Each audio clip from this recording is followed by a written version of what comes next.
It doesn't rule you out if you have something that you want to complain about, but if you're going to complain, offer the solution that as you see it, so that we will think not just about what we've been looking at, but as Prime Minister often says, many hands make light work, and I suppose the same thing goes for many brains.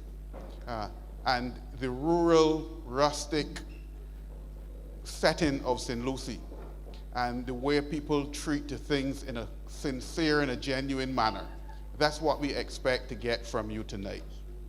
Now, if you are going to make a presentation tonight, although we are staying informal and we're going to use tonight as a gauge for how we go forward, we still want you to go over to the desk on my right, which is manned by staff at the Prime Minister's office, and we will get basic information from you. And the reason why we are doing this is, as I said earlier, the ideas that you present may require further discussion. It may require you to join us in a meeting. It may require us to put you in contact with other people. It may require you to be involved with a government agency or ministry that will help with a solution. So if we have that contact information, it becomes that much easier. Now, the other thing I would wish before we get going in earnest is for those of you who are sitting at the back to come join us up front and let's warm each other. There are some people who tell me they're not coming forward, so I don't want to pick on them. And they're smiling because they know I'm talking about them. Please come forward. Don't make me beg. Come forward.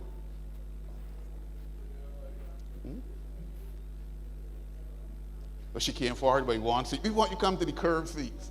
Come up front. There you go. Thank you.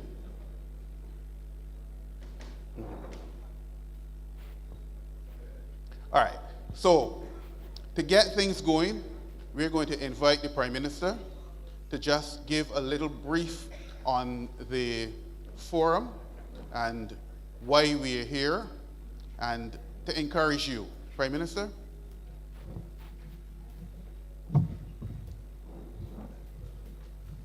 Thank you very much, Roy. Good evening, everyone. Good evening, everyone. Good evening. All right.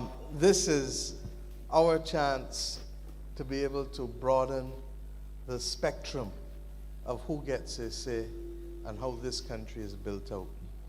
And we have been doing Parish Speaks, but we felt that for the We Gathering year, that we wanted to give the average citizens the opportunity truly to pretend as if, or to be as if they were the ones going into government and trying to make Barbados a better place. How do you let people sleep easier when the night comes? How do you get basic things working better in this country? How do we change people's relationships with each other? How do we work with each other differently? And therefore, for us as members of the executive, members of parliament, we are here pretty much to listen, members of the public service, because they're the ones serving you, whether it is through water, whether it is through whatever ministry, education, health, whatever. And therefore, this is your chance to be able to bring the ideas for how we can make your community, your parish, your country better, and your family's lives easier. You will notice that we are not sitting on the platform this time. We are very much in the audience with you, and that is deliberate. You will hear us maybe once or twice throughout the evening if there are things that we may have to clarify for you or to explain why something may be more palatable and why it is not. But at the end of the day, what I'm going to ask is that there be an inventory of the ideas that come forward every month, and those that need to move to the next stage, that we work with Future Barbados to be able to help move them to the next stage. And then when we have concepts that are workable, or if those concepts are already workable, we pass them to the line ministry, line department, or we consider them within the context of government's programming. If there are fiscal implications, we have to assess them and see whether they are affordable or not affordable. And if they are, whether we can bring them now or we bring them the next fiscal year, depending on the urgency or the balance of all of them. But in the same way that those who serve in ministries or who head up departments and agencies get the opportunity to put forward recommendations for programs or improvements, this is your time, every Barbadian in every parish for the next 11 months, to be able to tell us if you were given the chance to be able to help make this country or this community or this region better, what would you like to see? What would you want to do? And those that are palatable, those that are capable of implementation, we give you our word, we will work with them. Where we can't, we'll explain to you, even if not tonight, when the inventory is done, why these particular ideas may not necessarily have been appropriate at this point in time. Now, I know we're breaking new ground. And when we're breaking new ground in a country that don't like change, it takes a while for things to pick up. But I have every confidence that this approach will give us a new conduit of ideas and participation and strengthen our democracy at the very time when all democracies globally are at risk because of the absence of spaces where shared facts and shared values can be nurtured, and shared facts are literally shared among us all so that we can operate from the same basis and make the same judgments. So let us use these opportunities. This is not foreplay, this is real, and this is intended to have a process thereafter that also can make people move from ideas to reality. I see a few people in the audience tonight who were this morning conferred with the Pride of Industry Barbados Awards from Her Excellency President, the Most Honorable Dame Sandra Mason. May I ask those of you who received awards this morning to stand and let your fellow parishioners and fellow persons recognize you and congratulate you yet again. Ian, you're standing in the back, but you can come forward. Mr. Phillips, please.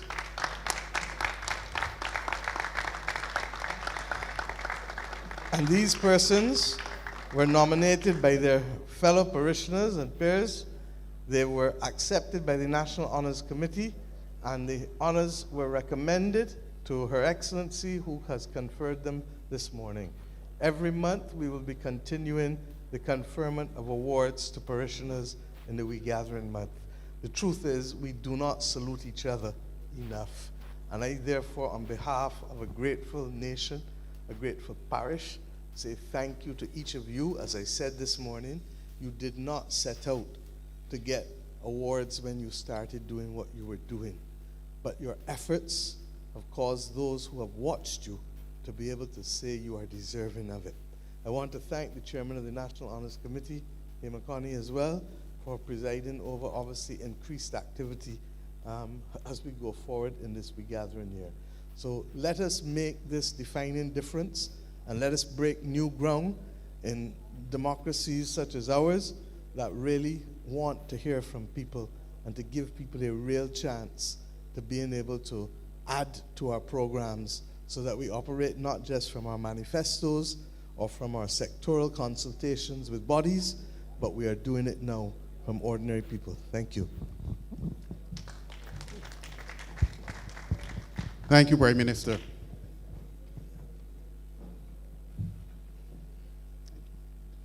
Okay, so now we get into the meat of the matter. And earlier this week, there was a story on CBC TV News that talked about something that ought to trouble all of us, regardless of which parish we are in, but specific to St. Lucie. There's a school, a primary school right outside of this hall here, St. Lucie's Primary, with a roll that is barely over 100. Further north, there's Ignatius Bayer, with a roll that is less than 50. And just on the western side of the parish, there's Half Moon Fort, again with a roll of less than 50. That is, and those are plants that were built to hold significantly more. Here at Daryll Jordan, the roll is 435. When I was at CP, there were more than 1,100 students at this school. when you think of this hall, there is no school in Barbados that has a hall that can compare with this. But a mere 430 odd students benefit from it. So we talked about that, and the chief education officer in that story talked about looking at the use of plants, looking at amalgamation, looking at alternative uses and such like. And following that, when we were standing over by the table before the meeting started, a lady walked over to me and said, I can't stay, I don't feel well, but I just want you to talk about, or I wanted to talk about the use of schools in the parish, to look at how they can be amalgamated, to look at if one can't be used for special needs, and such like. And she also talked about if you're going to handle the school issue, you need to be able to deal with busing. Because she says, in her words, I just live across the road here. But unless she drives or walk, her route to get just across the road here is to drive to Spikestown with one bus fare, and then to drive back here with another bus fare. Those are genuine concerns that people have. And she came out to talk about them, but unfortunately she's not well. So, I'm going to give now a chance to a young man who teaches, coincidentally, at the school just next door, Andre Lane. He has some thoughts about what can be done to improve transportation and other things in the parish, and he is going to lead off. And after that, we're going to have a special presentation, which Jonathan will tell you more about once we are through. Pardon? Yeah, we'll sit. So we will hear from Andre, and then the special presentation.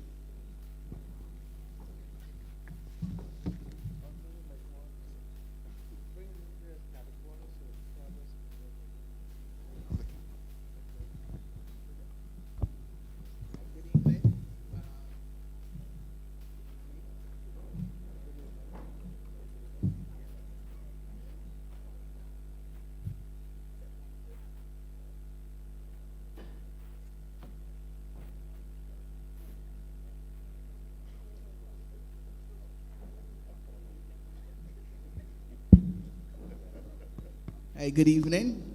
I don't know if protocol was established, but I would attempt to extend my greeting in protocol. Of course, we have Madam Prime Minister, we have members of cabinet, other members of government, and of course the good people of St. Lucie.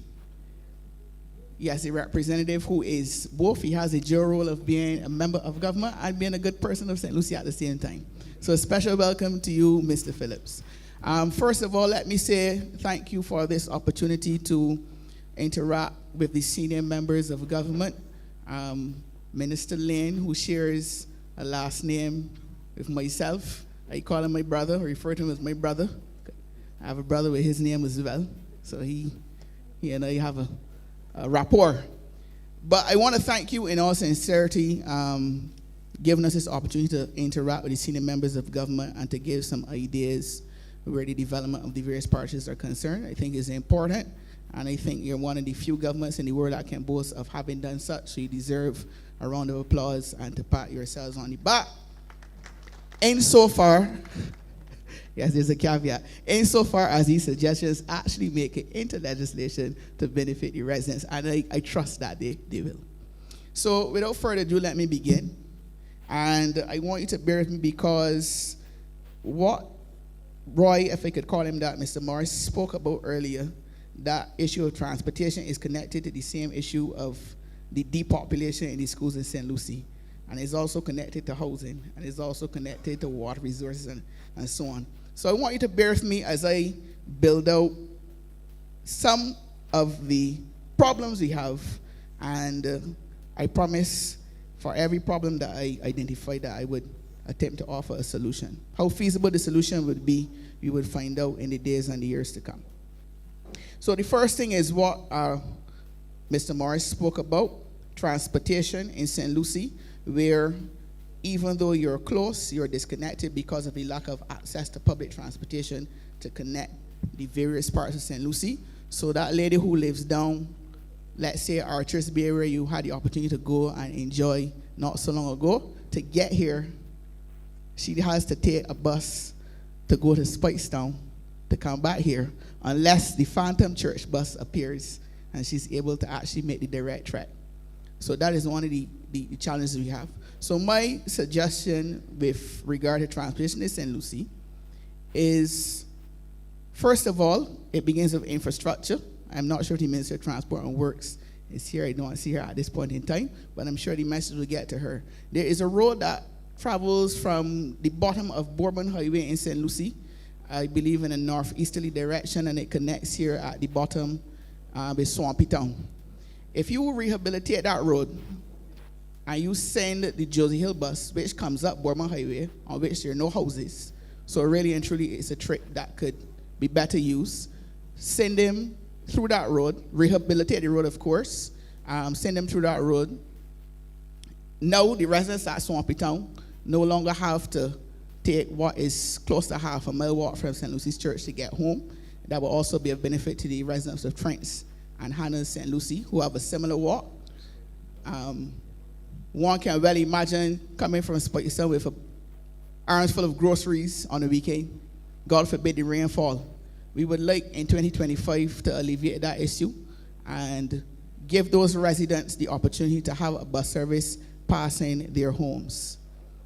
Now, further to that, I would suggest that you make St. Lucie's Church a mini bus depot, similar to what exists at Oystins, where you can have all of the buses in St. Lucie coming through St. Lucie's Church.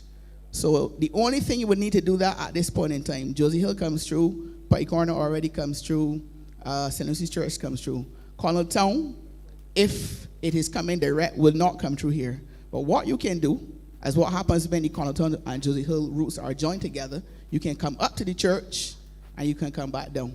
What that would then mean is that you could get to anywhere in St. Lucie once you get to St. Lucie's Church, because all of the buses would then come through St. Lucie's Church.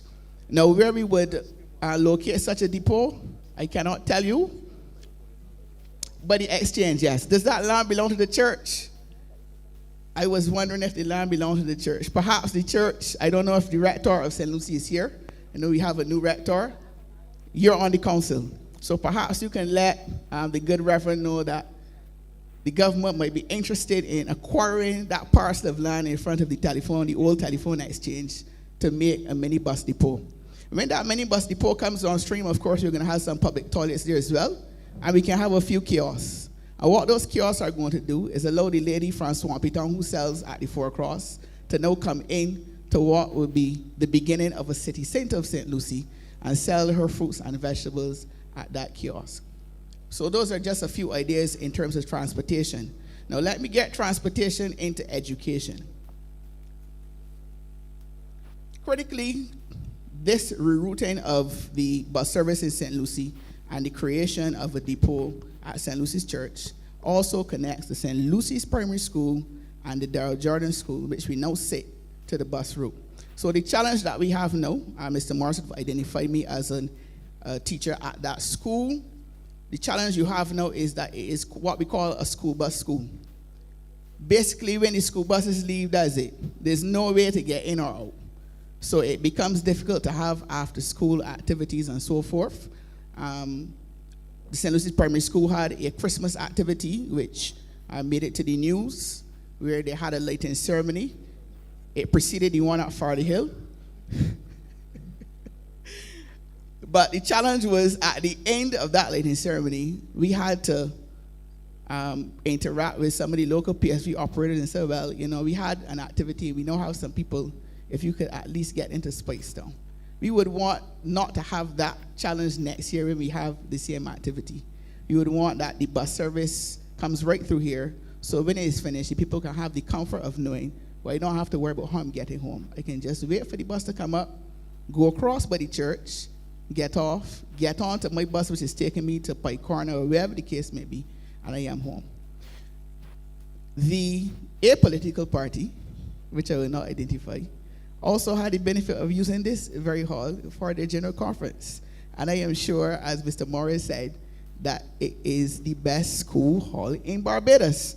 Now, I have had the opportunity to go to a number of these school halls, and none can accommodate what this hall can. As a matter of fact, I was heartened to see the configuration which mirrored what we see at Archers Bay, where we have the nice backdrop as opposed to facing the stage. There are not many school halls that can allow for that. And I do recall Prime Minister saying at the last Parish Speaks that this hall needs to be used for more things. I know the Calypso thing that came down during crop over, and they had a relatively good turnout and so on and so forth, but they could have had a bigger turnout. Why didn't they have a bigger turnout? Again, the challenge is getting out here. So if you have a car, not a problem. You could go over Buddy School. But if you have to consider walking close to half mile in the dark from St. Lucy's Church, there are no houses in between here, it then becomes a more serious consideration. And it's one, as I said, we like to eliminate. What it will also do, it now opens up this hall as a space for cultural activities. We can have more shows, and the Son Roller of the PIC knows well what I'm talking about. They have a lot of activities here. As everybody knows, the St. Lucie PIC and Parish Ambassadors dominate that program. But a lot of people in St. Lucie don't get a chance to come and support the program because of the transportation issues. So when you solve that transportation issue by simply rehabilitating that road and rerouting the buses, people can now come to these activities. More cultural activities can be hosted in St. Lucie. And critically, the pasture, which is to the east of this hall, it is one of the few grass tracks in Barbados, grass fields in Barbados pastures that can accommodate 400 meters. Genuine 400 meters. Not 85 on the straight. Genuine 400 meters. It is one of the few in Barbados. I stand corrected, but I think St. George Secondary might be the only other school that can accommodate a genuine 400 meter track. But it is underutilized. And why is that so? The same issue of being able to reach it. So if I want to have an after-school track and field program, I would have to have the buy-in and the cooperation of parents who have vehicles. This is rural Barbados. There are a lot of people who don't have that facility, that access, so you can't have an after-school program. The secondary school like to do similar. They have older children who may be able to go on the road on their own and seek public transportation over by the church. I, in good conscience, cannot ask primary school-age children to leave here, walk across to the church by themselves, and then find their way home. It would not be the best thing to do. So remain a school bus school. So if we can reroute the transportation, we open up this school, we open up that playing field, which I am told requires some investment of a significant number. I will not divulge the number that I was told, but it's significant. However, if we do that, if you could look at that facility, not only 400 meters, cricket is played there, football is held there. You have, I don't know who the owner of the land surrounding the field are. I don't know who the owners are, but you have room for development for bleachers. You have room for development for a community center. You have room for development for a gym. Importantly, there's an access road. It's currently a cart road, which is to the south of the Daryll Jordan School plant. So already you have an access route into the pasture, which makes it easy now for setting up a various infrastructure. I believe you could even host the Pick of the Crop finals there. And one of the things we saw at We Gathering 2020 was that you could basically stage anything, anywhere. We had one of the biggest concerts ever in Barbados at Chaka Hall for Errol Barrow's 100th birthday. So it's not too far a stretch of the imagination to imagine you can do something similar here. As I said, significant resources will be needed to build out the facility to get the field up to scratch. But it also means we can have more track and field meets here, grass meets, similar to what's happening at St. George Secondary School. So let me tie that into the depopulation issue that we are having at this school. As long as these facilities remain disconnected from the bus route, they remain largely inaccessible to those without access to transportation, which is a significant portion of our population who could make use of them, not least of all the school children who are seldom in possession of their own personal transportation. So this now ties into our long-term infrastructural goals. So let me fast forward to the issue at the schools and tie it back in. So there's a school population crisis. I didn't plan on speaking on this particular issue, but the news item was run. So I suspect that it was a call to bring forth some ideas to try to alleviate this challenge. So I've identified 5 major issues causing this depopulation of schools in St. Lucie. Number one, of course, is a national issue. There's a decrease in childbirths, and we have an aging population. That is well known and well ventilated. That is the problem. The solution to that I'm offering is to make housing and other amenities more affordable so that persons can afford to have children.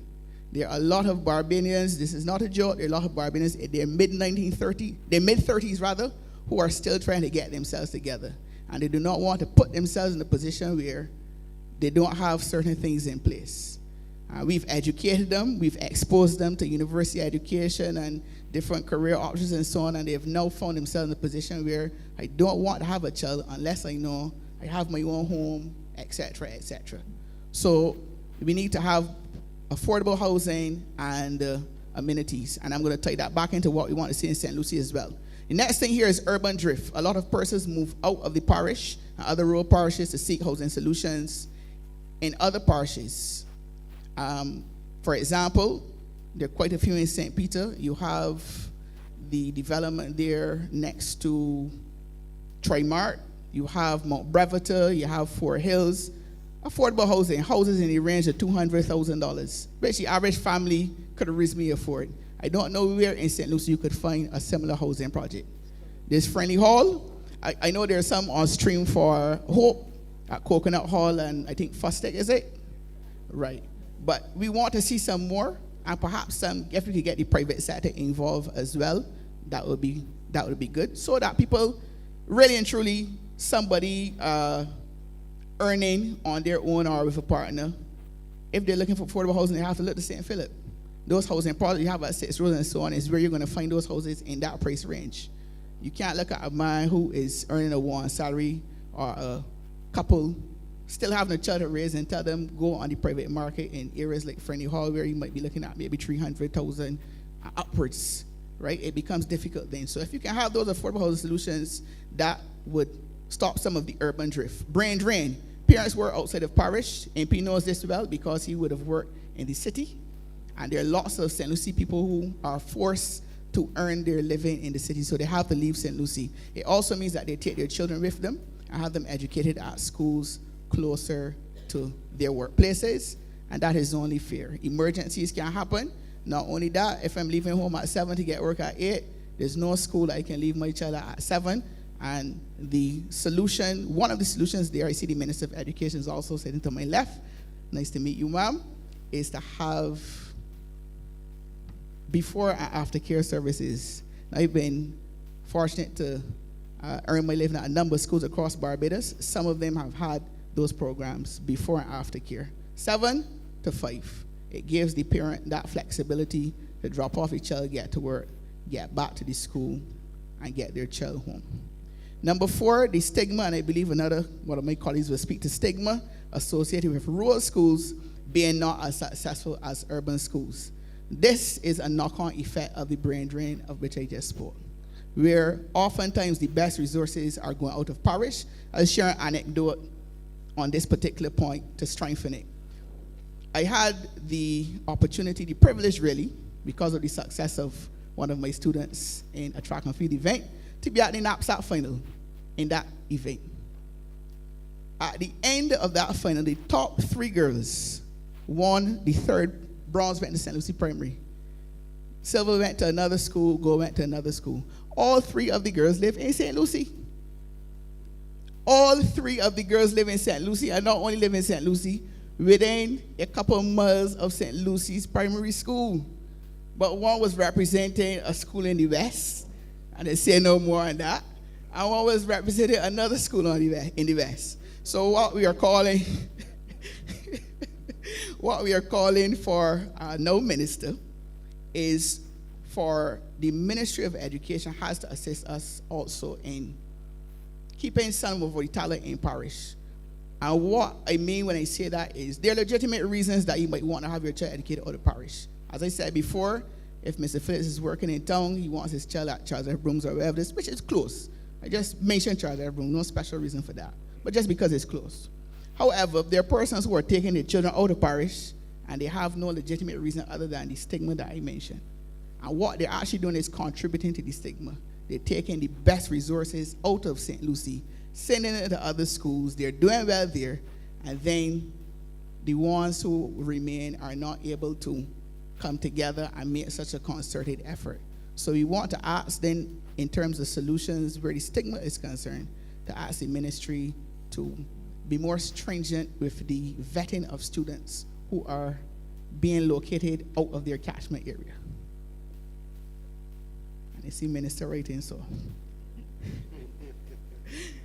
The fifth point is a continuance of that point, overcrowding in schools. There are several schools who have had to actually renovate their school plants and add buildings to accommodate the groundswell of students who now want to be a part of their schools. While they don't have any specific problem with that, the problem comes when it then depopulates the schools like Half Moon Fort, St. Lucie's Primary, Ignatius Bayer, which is a plant that was built in the 90s, and I'm told it was built to accommodate around 400 or 500 students. There are less than 100 there now. St. Lucie Primary School, when I was a student, and I mentioned the Open Ignatius Bayer as Minister of Education. I went to St. Lucie Primary School myself, and when I went there, it was around 400 strong. The beacon sat on the hill, and now the numbers have fallen for a number of reasons which I have outlined. So I hope that I've been able to offer some solutions to all of those problems I would have identified, and I want to come back very quickly to the long-term infrastructural goals. So as a knock-on from having that bus service, there was, as far as I understand, to be a housing project between the Daryll Jordan School here in Trent and Meridian Windows there in Nestfield. Now, if that housing project comes on stream, you're solving several problems. I can now get that $200,000 or less house close to my place of work. If I get children, guess where school they're going to? It is now within walking distance of where I live. So if we can get a housing project here, more people living in parish within the direct vicinity of this school, and we have affordable and reliable transportation, because that also is a consideration when one chooses where you want to live. The day my car don't start, I need to be able to get to work. So I'm going to move to Haywoods or Golden Mile or somewhere that I know I can still walk to the bus stop. But if I'm in St. Lucie and my car don't start, I have problems. But if I have reliable bus service and I have an affordable home, it means then that I can now remain in parish instead of relocating. And I could get a lot more children too, because it becomes easy now for me to facilitate their movements. As a result, this school, which Mr. Morris said only accommodating 400 odd now, knock-on effect. If I have a secondary school age child in the area, and this school, I must applaud, I see one of the board members sitting here, and several members of staff. Fantastic program for years. Returning fifth, where children come from all secondary schools. I know people came far from Leicester Vaughan here to do subjects and so on and so forth, and they also have a very good tech VOC program as well. So those persons then are able to come here because there's reliable bus service, there's the housing and so on there. I'm going to tie these final two issues into the housing that we would like to have. And long term, I like to see the housing, I don't know who the lands belong to, but I like to see that housing not only go from Trent to Nestfield, but on to Fairfield and all the way across to Allendale. And I'll say this, there is a cry in Barbados every time you attempt to say change the use of land from agricultural land to housing. A cry, an uproar is thrown. The uproar often comes from people who grew up on more than a couple thousand square feet. They do not in their uproar look at the lands which are now under use, under development, and not only that, Minister, causing a nuisance. So it brings me to my next issue. Now I want to say, Minister, I have no political axe to grind. I have no political ambition. However, I have considered in the recent past becoming a founder member and president of an organization called BACI, Bajans against courage. And while it may be a light moment, it is a sore one as well, pun intended. The scourge of courage in 2025 in this republic, Prime Minister, I believe is unacceptable. We cannot have persons gathering and have them itching as well. The residents of St. Lucie and other parts of rural Barbados, annually, especially during the dry season, we are afflicted with courage. As a matter of fact, this very school in which we now sit and the school next door had to be closed very recently to clean up the courage. That housing project of which I spoke is not going to be very attractive if people are paying a mortgage and having to sit in the discomfort of their homes. Therefore, I believe that we need to, I said I was going to offer a solution. If the legislation does not now exist, I see the Attorney General is with us. If the legislation does not now exist, we need to move with haste to get it through Parliament, and the highest possible fine which can be given to those landowners who have coverage on their lands needs to be implemented so that we can remove the scourge of coverage from St. Lucie and the rest of rural Barbados. I shudder to think if the coverage takes the route of the now ubiquitous Maya Mossy, which made its way from the rural areas and now is all over town too. Coverage travels similarly. I'm no botanist, like the guy on the $2 bill, but coverage travels similarly. And once it lands and it takes roots, I'm told it's very difficult to get rid of. So we need to, at the risk of being called a plagiarist, we need to face it and fix it. We need to face it and fix it. The last thing that I am going to mention is the water situation in St. Lucie. But I'm giving a solution. Your solution might not be my solution, sir. My answer might be different to yours. Now, first of all, I see BWA officials here. Mr. Eiffel, also a good St. Lucie resident. And Prime Minister has asked us to bear with the BWA. We've done that. And we understand that the work is ongoing. And some improvements have been made. They must be congratulated for having the community tanks, which I myself often make use of. However, everybody does not have one close enough to them that they can make similar use of it, or a vehicle where they could take the receptacles to be filled. If I had to walk, it would be something of a challenge. What I'm therefore asking Prime Minister and the minister who may be responsible, as well as the senior persons from BWA, is if we can have what I call, I want to get the term right, because I want the terminology to spread far and wide, and I want it to take over that particular initiative. We want to have a discoloration discount for the residents of St. Lucie. A discoloration discount for the residents of St. Lucie. So while we bear with the BWA in fixing the challenge, there are persons who have to buy bottled water in significant quantities. There are persons who have to replace white clothing in significant quantities. You can't wash white clothing. Who might have expensive fittings such as mowing and others in their homes, and their toilets do not reflect the price that they paid for because of the discolored water. How we are going to implement the discoloration discount, I don't know. It could be a monthly rebate. It could be something that is done annually. It could be done quarterly. I'm not sure. But the people of St. Lucie and all over rural Barbados who are faced with the challenge of discolored water deserve to have a discoloration discount. With these few words, Prime Minister and other ministers and those gathered, I'm obliged to you. Thank you very much, Andrea. Prime Minister, are you going to respond? We continue? Okay.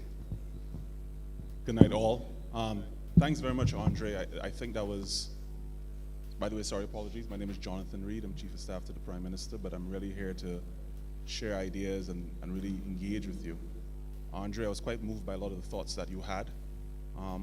One thing I will share, perhaps it's not good form to be brainstorming in public on certain things, But regarding your suggestion around transportation, it struck me as an opportunity to share with the public that we've been going back and forth a lot about the usage of technology around transportation and implementing simple technologies that allow people to have a better quality, a better quality service and experience. The Transport Board is pretty close to be rolling out a new platform that will allow people from wherever they want to travel to understand what bus is near to them, the timelines around arrival to them, so they can plan their business better. We think it's a fundamental good that could be brought to people of Barbados so they're not waiting on the roads and the highways and the byways and run rain and sun and all range of different things, and usage of simple technology to be able to do that. One of the things you said that came to mind is maybe an on-demand system that allows people, whether a route has not been set, but there's a simple way of allowing people to ping to indicate their interest of a group of people in the area, and therefore some minor of rerouting may be possible. I'm brainstorming a little bit in public, but obviously this is what this idea forum is about. But you'll have my commitment to speak to the good folks at Transport Authority to be able to build out some of these ideas. Roy said that there was a special guest we had in mind. We felt it was a little bit in a different format to not only encourage residents of the parish to speak, but also residents in the commercial sector. Have business folks who are part of the society, part of the parish, and their business is highly driven by what the residents think, how the employees operate in the space, to have a strong participation of it. So tonight we're thankful to have the new MD for Maunge, Antoine. We invite you to the podium to have a conversation with us about some of your ideas as a commercial resident of the space.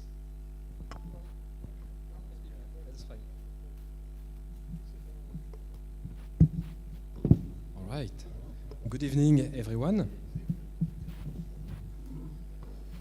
So, Prime Minister, the Honorable Mia Amor-Motley, other government officials, residents of St. Lucie, visitors to this lovely parish, members of the media, all attendees, good evening. It is indeed an honor to be here with you today.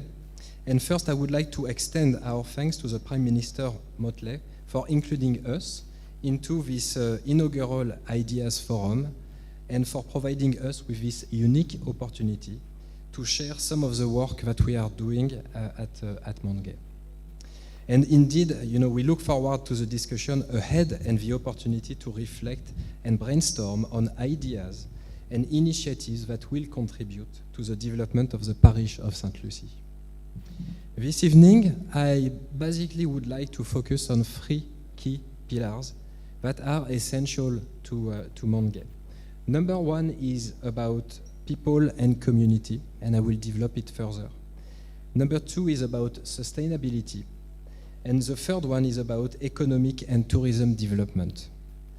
These pillars serve as a framework through which we strive to make a meaningful contribution to the broader development of Barbados. But let me start with the first pillar, which is about people and community support. At the heart of our work is the community. At Maunge, we take pride in actively contributing to the well-being of the people and that works in our parish and beyond. And I wish to expand on some ways that we are trying to make a difference. So number 1 is about employment. We are dedicated to creating job opportunities within the community, and over the years, we have proudly provided employment for many Barbadians. Specific to St. Lucie, most of our distillers and agricultural workers are from here in this parish. So this not only contributes to the livelihood of families, but it also helps to strengthen the fabric of our local economy. Then comes education. We recognize the critical role that education and research play in driving sustainable progress. And to support this, we collaborate with 2 of the tertiary institutions on the island, the University of the West Indies and the Samuel Jackman Prescott Institute of Technology. We try to provide to these students with hands-on experiences in various agriculture-related fields. So this include a range of topics such as planting, tree crop production, land and soil management, beekeeping, and so on.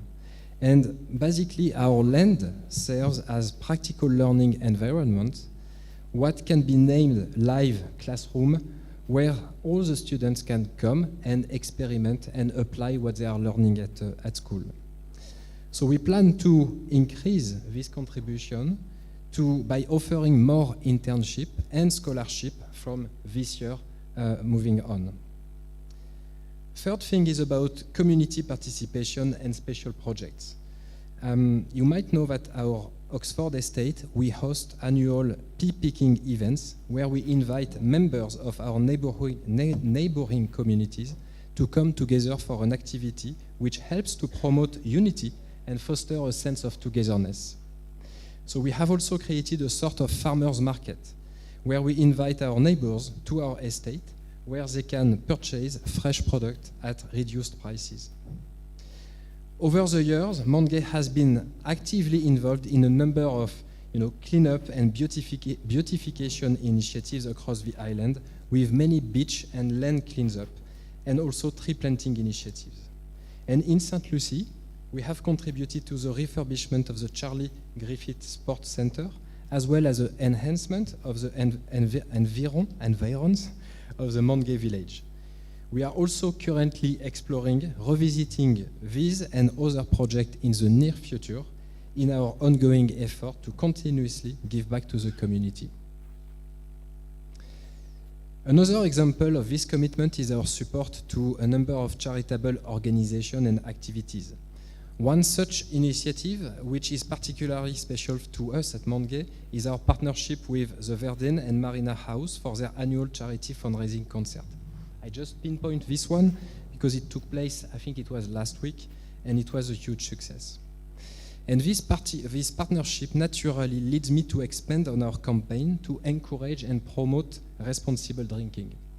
So this commitment is, very important for us, is embedded into all our marketing and advertising efforts. So an example of how we put this into action is our work together with the National Council on Substance Abuse and Pick Up Barbados to encourage people to drink responsibly and use alternative transportation instead of driving when necessary. Then I would like to elaborate a little bit about the second pillar, which is about sustainability, which for us is of course very, very important. And I would like to share just a few initiatives. Number one, our effort in waste management are particularly obvious through the new bottle recycling campaign. We recently started to work directly with rum shops, with restaurants, with hotels, visiting them to encourage them to recycle used Mongay bottles. Since then, this project has expanded to the wider community, and we definitely encourage people to return, recycle, and earn as part of our commitment to reduce the carbon footprint and taking our efforts to make Barbados greener. So to this end, we have partnered with Bees Recycling, where you can receive incentive for each bottle that people will return. So we encourage all of us to play our part in this waste recycling initiative. We also recognize that we can succeed only if we play it all together. Inclusivity is extremely important, and being able to coordinate with all the stakeholders is essential. We are also investing into solar power. So solar system is something that is extremely important. We began to install 8 years ago solar system, which now covers most of our roof at Mongay, at the distillery in St. Lucie. We are exploring further partnership to develop a 5 megawatt solar farm, and all this will help us to keep improving and reduce the impact that we have on our environment. Then the third pillar, and maybe that's the big idea that I would like to emphasize tonight, is about investment, economic and tourism development. So over the past few years, we have indeed invested in modernizing our production tools to boost efficiency. We have expanded our capacities. We just opened a new aging bond. We have also recently commissioned our own molasses mill, which allows us to produce 100% homegrown Barbadian molasses. So this is unique, and it allows us to master each step of our production process from soil to sip. These, along with our other investment in people, community, and sustainability, not only benefit our business, but also contribute to the local economy as well, I believe. And this is why I firmly believe in the power of collaboration, particularly when it comes to driving economic growth. And in this context of the rum industry, it is crucial that all the stakeholders, government, private sector, communities, work together to build a sustainable and competitive rum industry that benefits to all. That indeed brings me to an important topic of the geographical indication for Barbados rum. At Montgay, we are strong advocates for establishing a GI, and we believe it is essential to protect and promote our rum heritage, and we are committed to advancing this process forward all together. Tourism development is another area that is particularly close to us. You know, I believe that Montgay is not just a distillery, it's a complete cultural experience.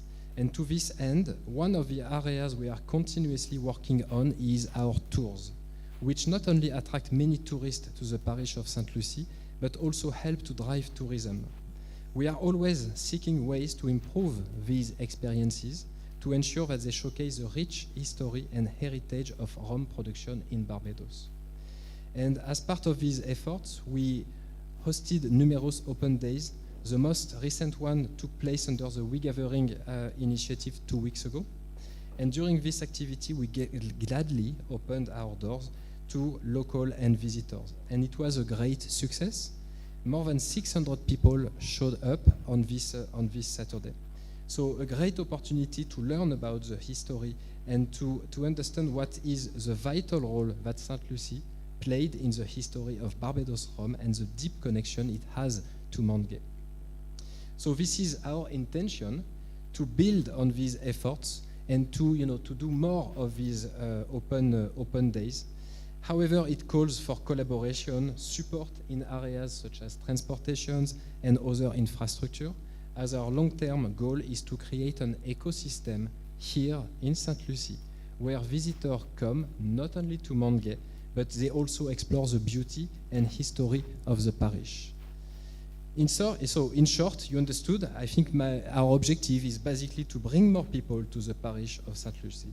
And we are confident that this program, along with everything that is done with the story of sugar and rum, as well as all the partnership with the BTMI and the partnership with the Barbados Hotel and Tourism Association, will provide the perfect channels to achieve these goals. So ultimately, this not only benefit to our business, but it will have a positive impact on the parish, on the people, on the businesses, and by large, on the local economy.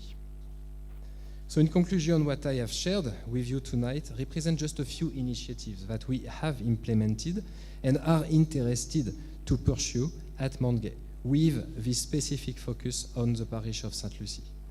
And I can assure you that we remain deeply committed to supporting our community, preserving our environment and driving economic development here in the parish and across Barbados.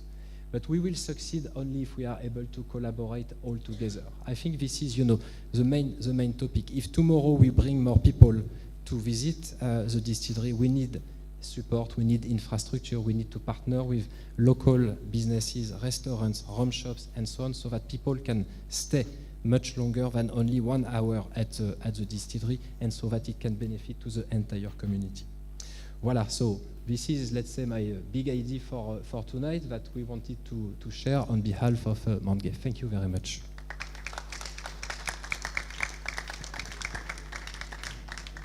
Anton, thank you very much for that. I wanted to connect with some of the things that you just said, and then Andre mentioned initially. In the conceptualization of the Ideas Forum, we went back and forth quite a bit with the organizing team, thinking about what were the immediate benefits we could bring in terms of ideas to a parish. And one of the things that, not a resident, but someone who's here tonight was very strong on was the idea of building out parish economies. And he felt very strongly that there was an opportunity between all the experimentation around energy in St. Lucie, as well as obviously being the home of rum. There was a dynamic industrial plan that could be developed out of the parish, and an economy that could be built around fermentation along with energy. That I know he's not a resident, but I'm begging a little bit of indulgence to ask Mark Hill to come to the mic to speak a little bit about some of those ideas and just kind of get some ideas flowing on that.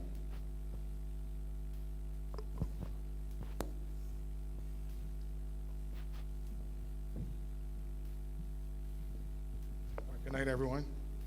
Yeah, it won't be long. But as Jonathan was pointing out, while I'm not from St. Lucie, I did a lot of work in St. Lucie. And the technology platform that can really be developed in this space would be called fermentology. So we're taking the roadside grass, the culvage, the chicken manure, all these different things, and we're converting them to natural gas, renewable natural gas, as one solution. In addition to that, I'm currently working with my brother over here with our Sea Moss Farm, all St. Lucie, so we can also look at marine biomass as well. So there's a lot of parish-based opportunities because with Mount Gay being here, we can leverage that platform and roll it across to bring a lot of, we call beacon development to the particular space. So we will speak about it in more in depth, but we really want to hear from the residents so that we can get some really ideas as well. Yeah. So at Newton, for example, we're building, we call it a spaceship, but that is a life science hub, because Barbados' core competency for the past 300 and something years is around the life sciences. So taking sugarcane through the same fermentology process, producing rum, and so the life sciences now allow us to use that core skill and the competency of our students who primarily do biology, chemistry at the University of West Indies, because most Bajans either want to be lawyers or doctors. So most of them end up doing biochemistry, biology, and therefore we're creating this hub where they can do their entrepreneurship activities, and also where we can get foreign direct investors in the area of science to come in and build out our economy in a stronger way at Newton. So there's a lot of development that's happening, and our Prime Minister will also speak to the fact that we're looking to have industrial development to augment what's happening up here just around the corner. So a lot of scope, but we want to hear from the folks so we can add to what you have going forward. Yeah, thank you very much. You didn't speak about your biodigester and the conversion of your roadside grass and the cowage to energy. So that project actually happened right here in St. Lucie. That's where myself and Prime Minister, during rubbing shoulders, herself and her team came up. And just short down the road, one of the biggest biogas plants in the Caribbean is built right here on the Starchip farm. And that was converting the chicken manure waste into biomethane right here and running the facility. So we want to expand that in this particular space so we can incorporate that technology to help drive down the cost of energy, allow for higher levels of renewable energy penetration. So there's a lot of scope for this parish using this type of technology going forward. Yeah, thanks.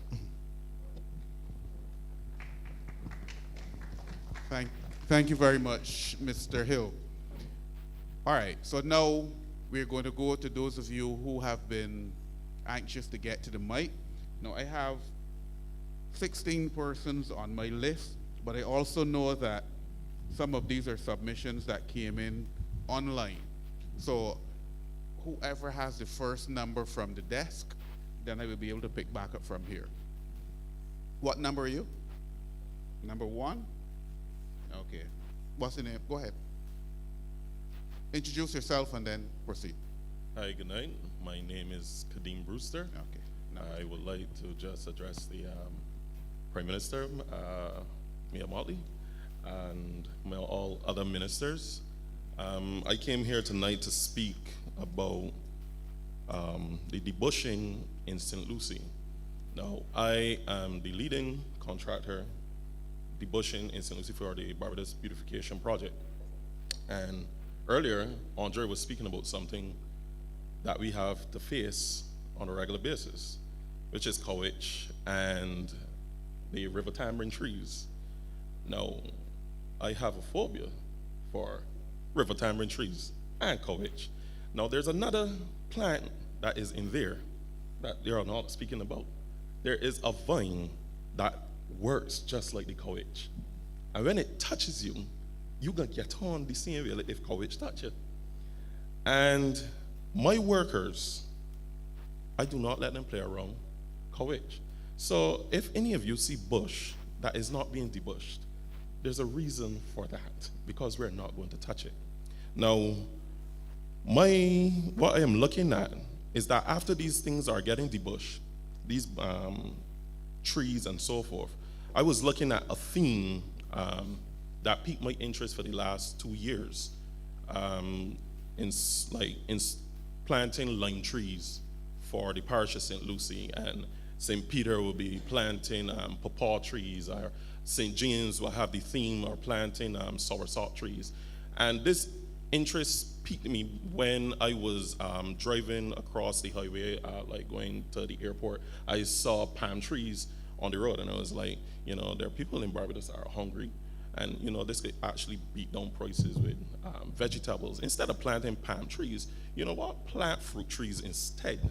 So instead of letting the grass take over or the trees take over, I believe that fruit trees could be replaced instead of these wild trees. Saying that, anybody that, the contractor that is dealing with the parish, which in we state with St. Lucie, I believe that they should maintain these trees in terms of trimming them and fertilizing them, etc. My second point I want to get at, I was looking at if it's possible, I'm not sure if in Spring Hall or behind where the Crab Hill Police Station is, looking at a 4-acre dam. Now, farmers, and doing the beautification project as I go through, I talk with farmers. Every farmer complains about one thing: water. And I believe, and I know St. Lucie have the land that this can be executed. I believe that a dam can be built to store water, especially like 3 to 4 acres of water. And this should actually lessen down on the prices of food, crops, livestock, you name it.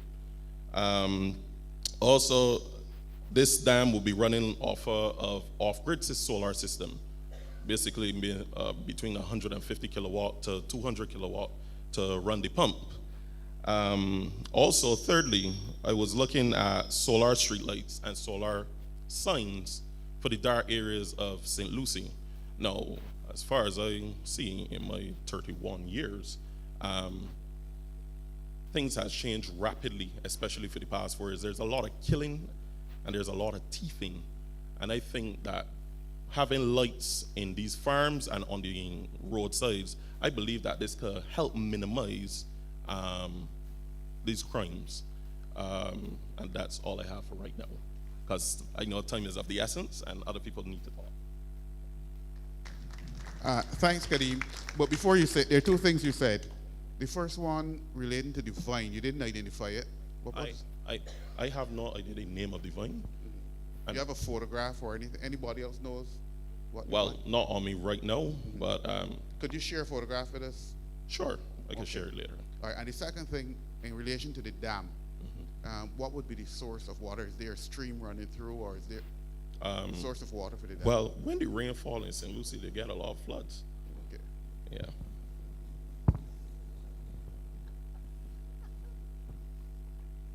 Who's next? Have a Hugh Griffith.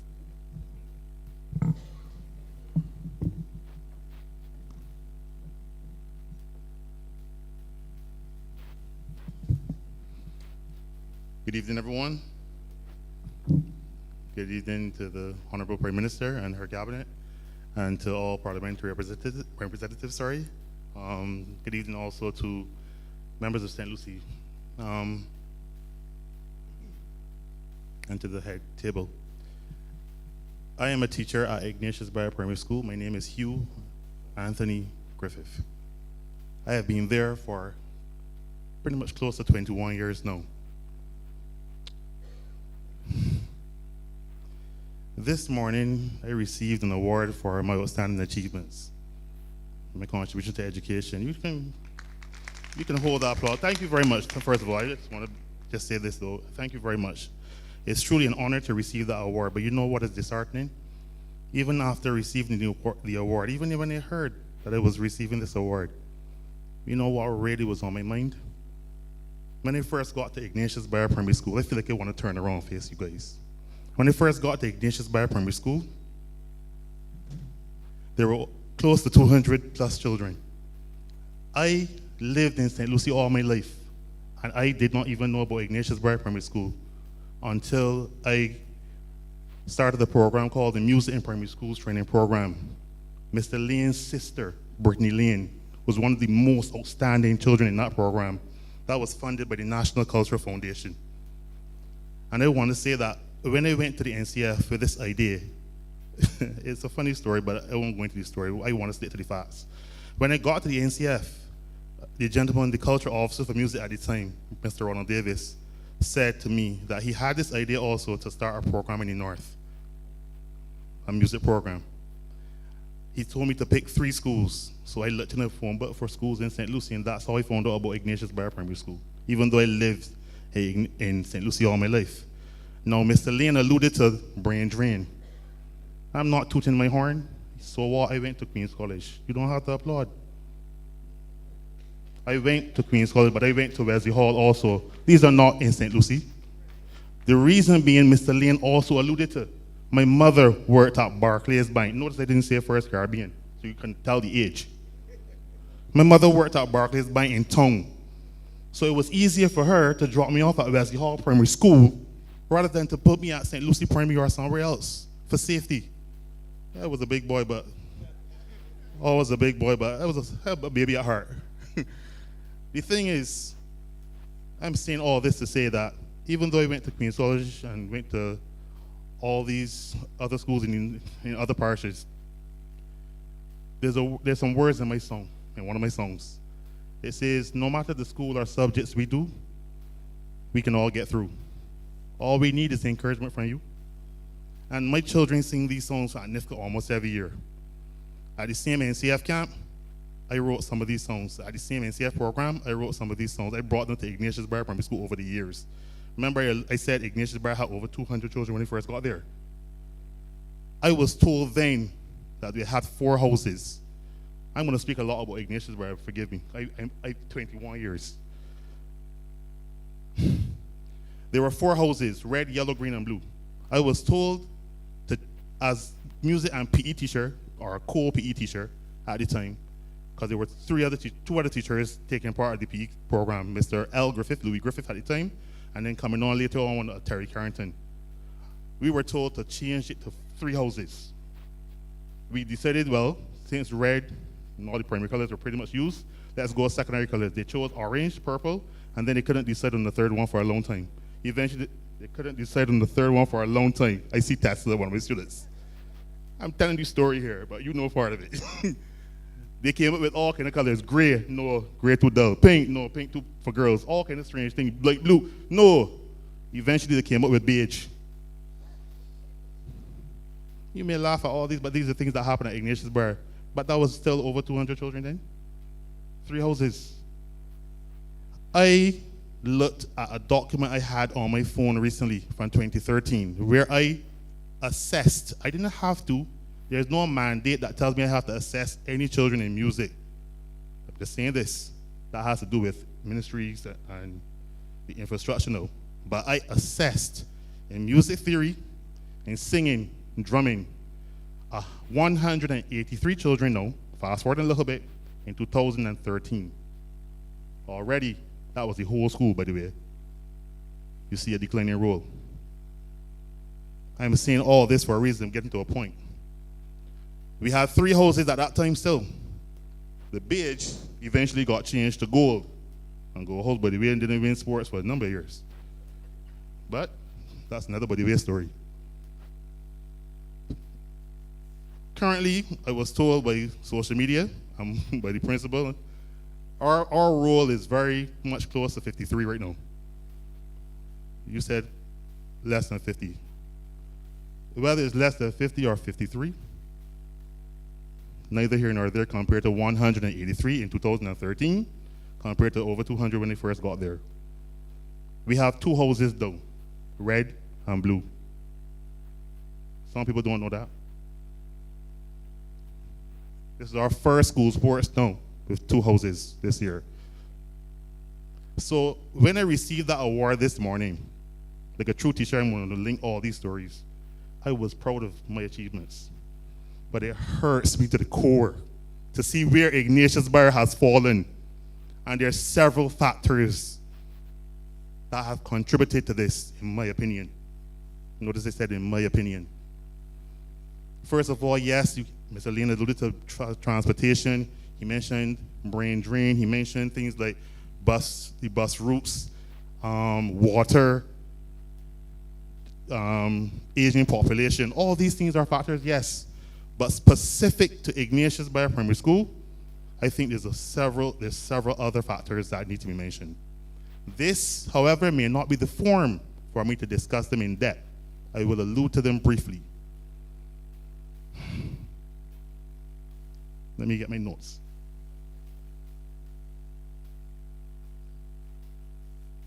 And by the way, some of these may also be affecting other schools, but I do not know. I've only been at Ignatiusburg for the last 20 years. Number one, I think one of the major problems affecting Ignatiusburg currently is a negative stigma of the school. I would like to hear more applause. A negative stigma of the school. When I first got to Ignatiusburg, there were certain teachers there who I did not know. I got to befriend some.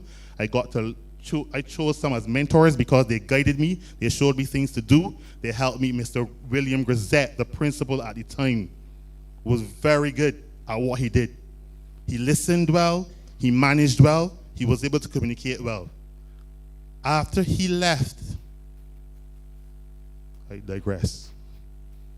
Remember I said I cannot go in depth in what I really want to say. After he left, he leaves this. Our school has been dealing with a tarnished reputation due to some other teachers as well. It's sad to say. And I can't say I am not here to belittle colleagues, because I see many colleagues also doing very well, doing their work, managing their scheme books, doing their utmost to impart a wonderful education on the children at Ignatiusburg Primary School. But when someone believes that a colleague of mine is not doing well, rather than them deal with the matter in an appropriate way, they perceive the ineffectiveness of that teacher and take it to somewhere else, spread this stigma, and pull down the image of our school. I'm saying a good little meeting, a forum, a discussion could have been had, rather than pull down the image or transfer your child and then speak badly about the school. And these are some of the things that are happening at Ignatiusburg Primary School. Lack of proper communication, maybe coming from other heads who have come after Mr. Grisette. Maybe, I said maybe, I'm saying it again. It's just my opinion. Maybe this has been one of the problems. And I want to say something here. I had a personal issue also with one of the heads. This is a personal issue. And I'm going to speak a little bit about this. I just want to be a little bit careful about how I'm very, trust me. Okay. I'm just saying that I dealt with it in what I believe was the appropriate manner. And also, Yes, I'm hoping please. that you're driving towards ideas to solve some For of the sure. problems. I'm getting all there, sir. I dealt with it in what I believe was the appropriate manner. I spoke to her about it, the issue that I had. I spoke to the education officer as to what I should do. I submitted a report. I gave the screenshots of what was said, and I was really hurt by what was said, by the way. And in all of that, no one reached out to me afterwards to say to me, Mr. Griffith, are you at least okay? I'm not even getting to the part about solving the issue. No one reached out to me. And, it had me feeling really aggrieved at that point in time. So, and I'm only one example. What if that happens with some of our parents or some of our teachers who have other problems? These could be some of the reasons why parents don't want to go through the right channels also, because they may say it may take too long to get to these solutions. And I wish that this can happen in an expeditious manner. That when you do things the right way, when you speak to the relevant authorities, and you state your grievances, and you actually have them documented, you have evidence. You don't get in front of the ministry with a diaper and do that. No, that's wrong. But you do have a point to make about certain people and about certain things that were said. If it is done in the right way, please at least reach out to the person and deal with the issue. That's all I'm asking. These are one of many issues, right? Lack of transportation. Ignatius Bar had a bus, a school bus. Somewhere along the line, between 2010 to 16, I didn't see a school bus anymore. Maybe our declining school roll was a factor, but I do not know why it was taken away, because some parents would even call me and tell me, Mr. Griffith, why is there no school bus? Josie Hill people would like to get to school. I see somebody back here. Is that true? I would like to hear it a little louder. So people want to know why there's no school bus, and Mr. Lane alluded to this. All these things we speak about, but we are having I would say a multiplicity of factors that affect our school. Management, to some extent, poor communication, to some extent, they dealing with issues, the stigma that has been attached to this school. I'll give you one more story. I had a friend who saw me in 2010, and I saw her little child, and I looked at the little child and said, hey, are you going to bring her to Ignatius next year, because I know she lives in the area? She said, who, me? Not because of a teacher, a certain teacher. I was like, but... And when she told me the name of the teacher, that teacher was not even at the school for 3 years. So even that perception of that parent, even though a teacher has left, and then just to say this, that teacher went on to other schools, by the way, and also there were reported issues. So there has to be some kind of check and balance. I am bold enough to say I would like you to check behind me too. And if I am willing to say that as a teacher, we should be able to check behind all of our workers, all of our employees. Because we should not fear being assessed. We should not fear being observed once it's done in a professional way.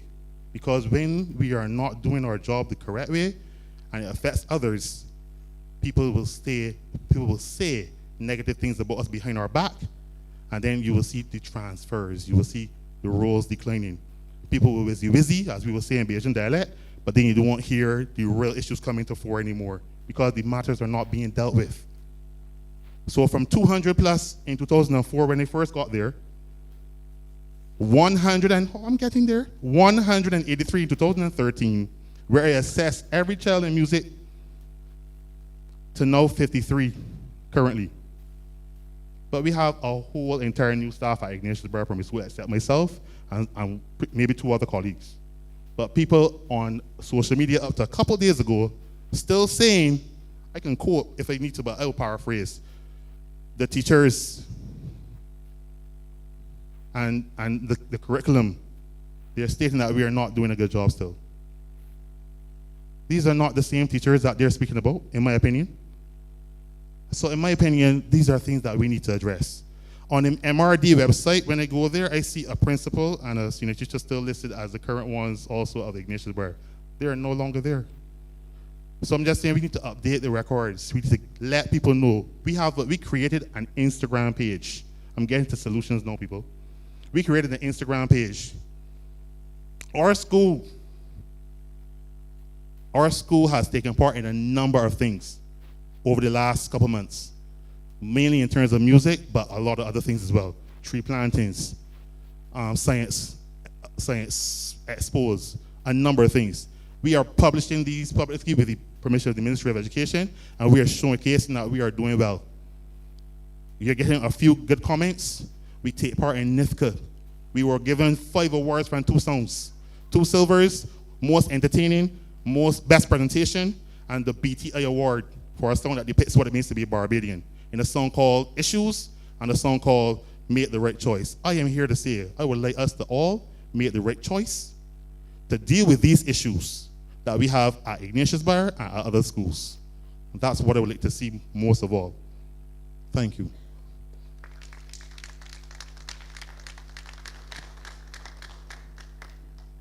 Thank you very much. very impassioned, very much driven by getting the best for your school. One of the things that I'm hopeful that we can do, taking energy from you as well as previous speakers, is connecting the issues with potential for ideas for solutions. I think it's rare for a prime minister and a cabinet colleagues to be sitting down wanting to receive in a space of saying, we're not a conduit for all solutions, and we want to be connected with what you think can best work in your situations. So I'm encouraging everyone who's coming next to, of course, express some difficulties that you have, but connected with the ideas you think could best work to solving those problems. And I really think we should stick to that and drive to it.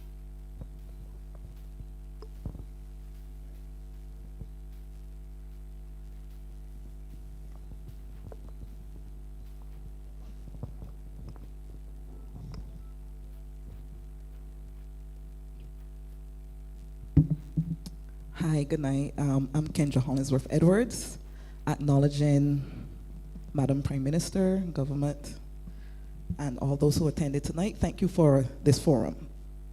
So people said a lot of things that I had to say, so I'm just going to say yes to before and after care service. It is needed. Tying in what the first speaker said about the water into the school. I have to change white socks regular because of the brown water. And if it's really bad, even in the color clothes and black clothes, it's there. So tying it into the school. So as a parent, I have to be spending money more regular for school uniforms and school socks. So just tying that in so you connect it to why it's also important beyond having to spend money for water, from Glacier Pure or whatever, right? I want to say 3 important things for me. There's a challenge, but it's also a solution. Respect. We normally talk about respect from the parents' perspective to the teachers and those in authority. I think it also has to be from teachers and those in authority to the parents. And I've also observed how sometimes teachers talk down, how they speak to parents, and in a sense, how they also then talk to the child that belongs to the parents. And that's a big challenge, right? And I think one of the solutions is our teachers are very good with hard skills. They can deliver the topic. They got the teaching skills and everything down pat. But when it comes to soft skills, we talk about empathy, kindness, how to deal with stuff, is lacking. And I think we need to, and sometimes for parents as well, because we get frustrated and we lash out. But I want to talk from the perspective of how those in authority at the school deal with parents, especially sometimes when they see parents who they might not think are educated and what's not. We need to have, and I'm talking from a parent and I'm also a teacher, soft skills. So that's one of the solutions for me in terms of bridging that gap. There's a big gap between parents and teachers, right? I paused because I thought you was going to say something. Go ahead. No, I was hoping you would expand on what it is, or what are the avenues for helping to build those soft skills, as opposed to saying that there's a need for that. How do you get your colleagues? I think individually, persons should really take interest in their own personal development, be aware of their shortcomings. You understand? But I think as part of, I know we go Erdeston, you have TVET and stuff like that. If there's something that teachers can come to a program, but if it's leadership in terms of empathetic skills, soft skills and stuff like that there. That's as much as I can say at this point in time. But something in place, because we push hard skills. Learn your teaching techniques, learn how to deliver a lesson plan. That's what we do. And teachers excel in that, we do. But our soft skills are lacking. Yeah, so I would say that is a challenge, and I think a solution would be helping us to develop that as part of our educational program, right? Funding for schools is very hard for me as a parent almost every week. Oh, we need $10 for this, $20 for this. So you're almost pulling from the same pool of funding from the parents, and it's hard, right? And I understand that the school needs to develop funds, right? And I'm not quite sure what the systems are in place, if they only have to depend on the government, can they pull on the private sectors? But it's kind of draining on parents. You know, every week we have to be pay for this, transport for this, and it's hard, right? Solutions need to be given in terms of, and I think the schools need a level of autonomy to say, okay, we are dependent on the government for funding, but we can also do this. Plant a garden, sell the produce to the community, right? Raise sheep, a cow, a goat, do the milk, I don't know. And even with Mr. Hill talking about, you know, a lot of the infrastructure, even at the early age of primary school, if you could introduce, for example, if you have 3 or 4 goats and you can produce the milk from it, but you're also you can connect with a business that come and show you how to make cheese or curd or yogurt within the primary school, which I think is also going to expand, because we kind of focus a lot on the academics, the maths, the science and stuff like that there, but things like this, because we have chefs at that age. My 9-year-old, sometimes he want to make an omelet for me. So, we can't say they're too young. Introduce that stuff at that age, right? And so it helps with the funding, so that the parents, you're not always pulling on the parents' resources, because it gets hard and tiring sometimes. So I would say funding is something that is critical. We have to look at and have the autonomy as a school. So you have a mandate from the government, yes, but I think, a school in the north has to be able to take, okay, this is our environment, this is the type of students, pupils we have in the school, how can we take that overarching mandate but make it unique for the school? So having that level of autonomy, because sometimes, at the PTA meeting, you give suggestions, but then you hear, oh, but we got to go to the ministry. We got to get permission from the ministry. We got to get permission from the ministry. Which I understand, but sometimes it becomes a bottleneck. If you understand what I mean, it becomes a bottleneck. If the ministry is saying, do this, you know that they're interested in the development of the school, the environment. Do you always have to go back to them and say, well, we want to plant a garden so we can sell in the community to get permission? I don't know, right? But a broader level of autonomy, I think, is required for that. My last point is this. I find that how we deal with our boy children in school, our boys' children, especially those who are slower learners. And this might tie back into the soft skills, but our boy children are being left on the sidelines.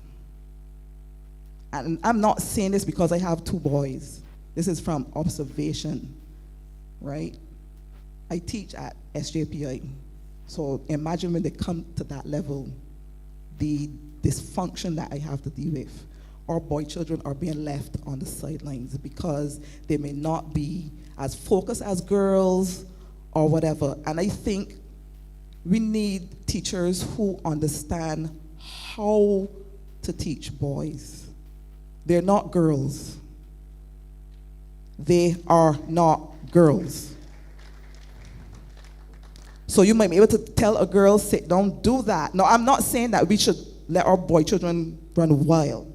But at the same time, they're not also going to sit down and quietly play all the time. They're going to make noise.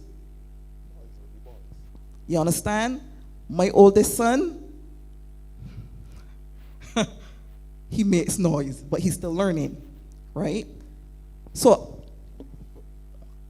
I don't have a solution per se how to manage that, but I think we need to put it into consideration, because we are in a system where we teach everybody at the same level, and it's kind of unfair, because girls learn one way at one speed and boys differently. And it's very disheartening, because our boys, they are the foundation of the society. And I tell you from experience, teachers, and it came out in the online classes, right? They ignore them. They shush them. They take too long to respond. So they move on to some person else. That's not right. So we have to find a way to teach our boys in this society. Yes? Can I put out an idea? Yeah. And again, I'm just off the top. As a reaction to teacher, what if there was an incentive to have more male teachers involved in teaching? What if there was a purpose-built plan to encourage more males to become teachers? What would be your reaction to that as a female teacher, as someone who's brought up this idea as an issue? Would that be helpful? It would. And this might be, we have a male teacher. My students go to Ignatius Bar as well. We have a male principal now. And in a short space of time, and this is not knocking women. Women are good leaders, right? But I'm stating an observation. No, women are good leaders, right? Good. Because we bring a level of soft skills and empathy to the plate, right? However, I have to say, I have noticed a difference in his leadership skills, both hard and soft, that has already shown an improvement, in especially with the boys. Especially with the boys. So I have no problem, none at all, as long as he's doing his job well and he cares not just for a salary, but he cares about the people who he is leading, meaning the teachers and the ancillary staff, but also the students.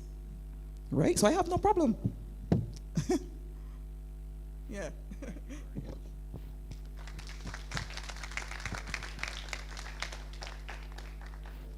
Thank you, Ms. Edwards.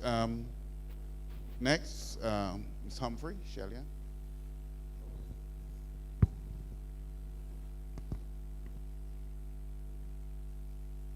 Good night. Madam Prime Minister, members of Parliament, St. Lucie representatives, good night. I'm here as a mother and a grandmother of children at St. Lucie's Primary School. One of the things that I've seen when I was on holiday, and You didn't say your name? What is your my name? name is Shellyan Humphrey. Good night to you. Thank you. One of the things I saw when I was on holiday, October, November, which hit me hard, was children in the Connelltown, River Bay, Hope Road, Harris's area at 9:15 waiting on a school bus. Leaving there and going mile and quarter. Children from St. Lucie's, Daryll Jordan, St. Lucie Primary, waiting on a school bus. I think this is where we need to start, because I, as a parent, and I'm seeing children on the road, these children can't be going to assembly. They can't be going to their first lesson. I, as a parent, going to town, I'm going to be comfortable taking my child to town because I have to get to work for 8 o'clock. So I'm going to put my child in the car. I'm going to take it to town because I know it's going to school on time. It's not missing anything critical. One of the other things that worries me, well, not exactly worries me, we have not mentioned Steeler Primary School in all of this. I don't know why. I don't know if because Steeler has a role. But if I take the 7 o'clock on the town bus, I can guarantee you when 20 past, 7:30, my child is at school. 1 minute to 8, my child is at Roland Edwards. Just after 8, my child is at St. James Primary, St. Albans. So I'm going to send my child there because my child is getting school on time. So these are things that we need to look at moving forward. One of the other things is, if you do not have somebody to look after your child on mornings, on evenings, and Mr. Lane said from 7 to 5, which is not practical. Most people in St. Lucie leave home 6:30. So therefore, the ministry along with the schools would have to put plans in place for before care from maybe 6:30 to 9:15 when school begins. It may have to work like how they split shift work in the hotel industry, because then they need to be back there from 3 to at least 7 o'clock. Why I say 7? You have accidents on the road, you have traffic jams, people may want to run in the supermarket. All these things need to be done. Another thing I've noticed, there are no structured activities in St. Lucie. So if I want my child to go dancing, football, athletics, I need to take my child someplace close to me where during my lunch hour at 3 o'clock or 2:45, I can run out, take them somewhere, and then go back till the end of the day.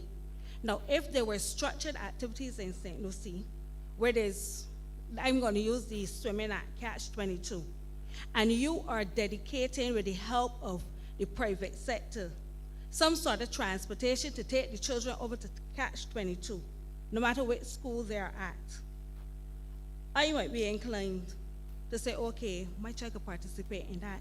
I'm going to carry it on for extracurricular activity. My child wants to get involved in athletics. There's no athletics in St. Lucie, so therefore, to town.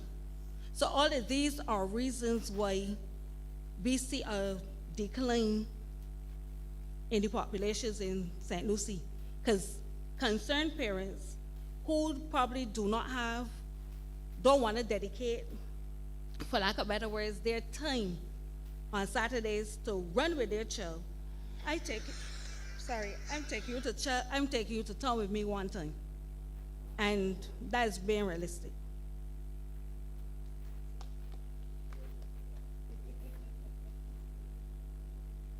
Logistics is a major part of the problem that you have.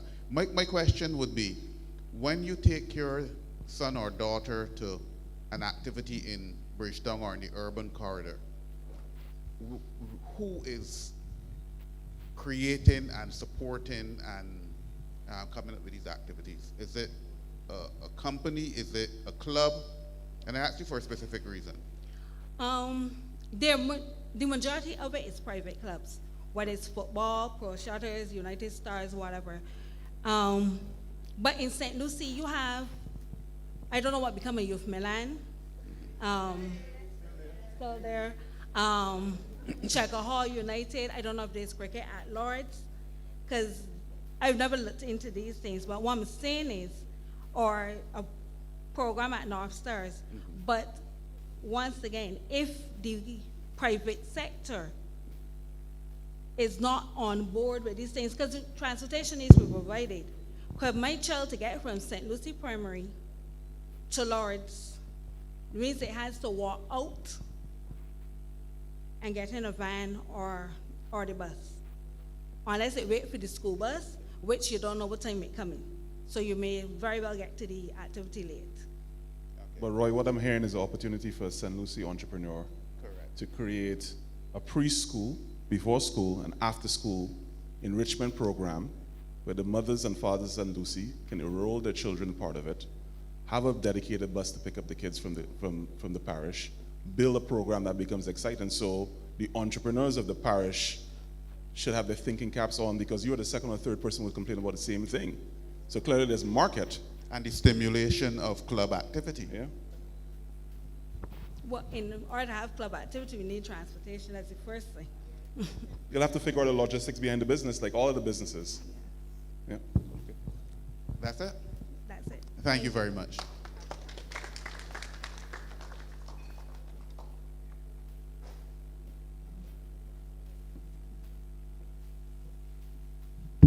Good evening, Madam Prime Minister. Protocol established. Good evening to all. My name is Petrina Devonish. Just give you a little story. I moved from Husbands out by Queens College to St. Lucie 8 years ago. Everybody want to know, where you moving that day? They got nothing that day. My father said he ain't visiting, it too far. So when my friends come now, they love it. I live in Friendly Hall. It's quiet. It's peaceful. Obviously, we know what but I ain't feeling too friendly today because I have some issues, but it's beautiful. And mind you, majority of my neighbors are not from St. Lucie. So people are willing to move to St. Lucie, but there's some things obviously that need to be worked on. So everybody knows about the water. Mr. Lane touched on majority of the issues, and I'm just going to share my solutions and expand a bit. So we have water, every shade of brown in St. Lucie. I've never drank from a tap. I've always had to buy bottled water. And I think it's quite unfair for us to pay our bills in full, pay the sewage tax, buy the water, and nothing. So my solution, and what is a basic necessity, right? And at this point, I don't think it is a St. Lucie issue. This has to be a national issue at this point, right? And my solution is, Mr. Lane said a rebate. My point was to remove the sewage tax or some type of rebate. Because there is no way you cannot use this water. You cannot drink it, can't wash your clothes. You're paying the bill in full, and you get nothing. There's nothing. You're spending more money because you have to buy the water. I have a whole house filter. The water is still brown. A filter at the kitchen sink, still brown, right? So we need to get something back. Now, my second point here is St. Philip.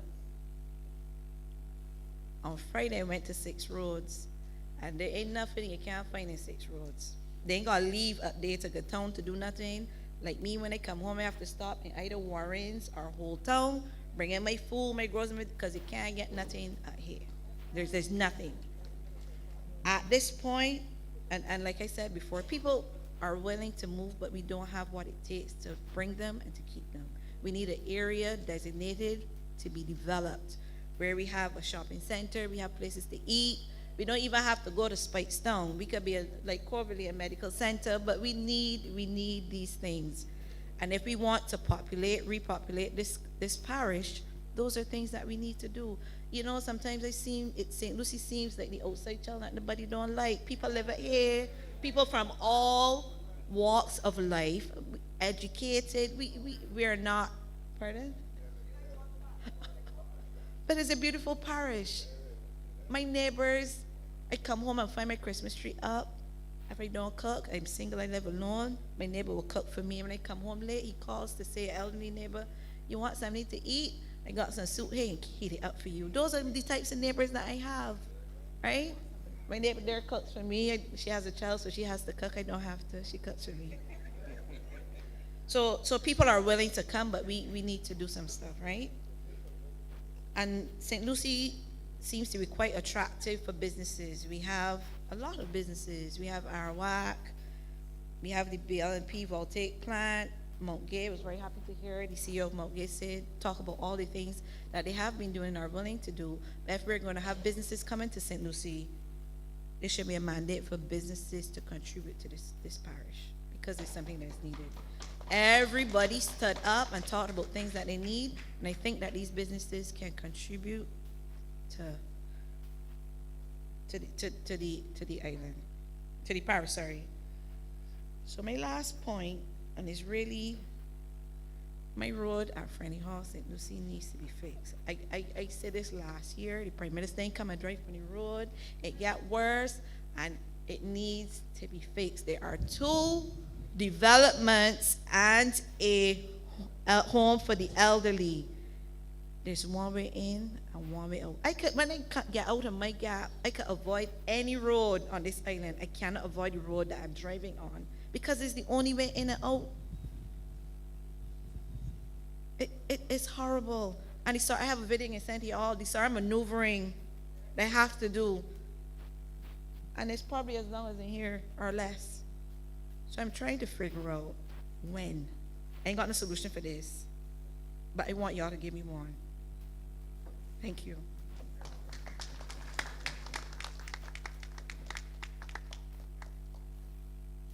Thank you, Ms. Devenish.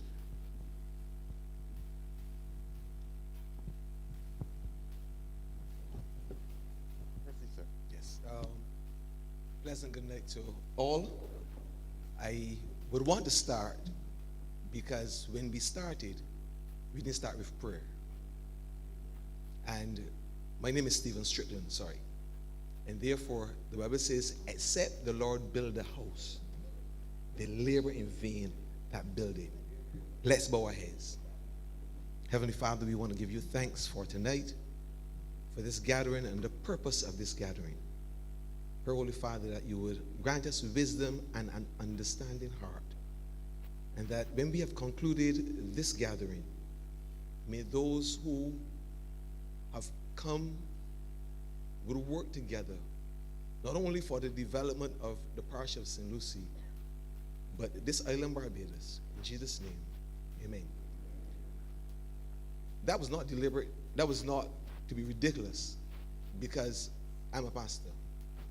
So therefore, I'm going to start with Vacation Bible School program and the summer camp program. We've been having that program for the last 40 years. We've worked and spent considerable amount of money, but only 1 year we were invited to be part of this summer school program because they couldn't find any 3 schools in St. Lucie to accommodate the children. That year, they paid our camp counselors only $100 as a stipend. In the district of Compton, not only where I'm the pastor, but I'm a resident, when they moved in, it had a reputation as one of the largest drug-consuming districts in Barbados. My brother was a policeman in the drug squad. So we're not going to discuss or debate this, okay? But through the work of our Vacation Bible School, I saw it changed, where you can pass and somebody you wonder with. Anybody live in Compton? Because you hardly see any person on the road. It is we spent a considerable amount of money, and I believe the Attorney General can vouch that, and the Minister of Finance, to house one person in prison. Only one person. And therefore, I am suggesting that a lot of churches, which I knew many years ago conducted Vacation Bible School, no longer, for the sole reason that you're asking young people to volunteer. Last year we had a 18-year-old young lady who volunteered for the 2nd year. And therefore, the summer school program can be very, very helpful. In other words, the financing of the Vacation Bible School, a lot of schools would come back, churches would come back on board, where you're paying these young people to be able, because I work with the Ministry of Youth, because I lecture at the YES program and so forth, okay? So I'm deep into this, okay? So that's the first thing. Because for the last 2 years, we got school meals. So we didn't have to spend so much money in feeding children. So we have 3 weeks of Vacation Bible School, but I can't afford to go any further because you're asking a young person to volunteer more than 3 weeks, either of their vacation or those who are working that would want to take their vacation and volunteer, okay? So with all of the crime and violence and so forth, we have a lot of children. The only time they go to church is a funeral or a wedding. Let's face it. And therefore, it is critically important that we find a way, and I believe that the Sunday school which very much does that exist in some churches, but Vacation Bible School could be that place that expose them to the gospel of Jesus Christ at a young, impressionable age. Second point, national insurance. Why national insurance? Now, I've spent about 40 years of my life there. And there is some legislation that for the last 19 years, I spoke to Yvonne Waltz when she was president of the National Union of Women and the deputy chairperson of the Barbados Workers Union. From all the way back then, she lives right behind here, just behind here. I spoke to the Minister of Labor early last year at a meeting, and all he said is, we're going to promise. I'm going to get to what I'm going to talk about, the issues, okay?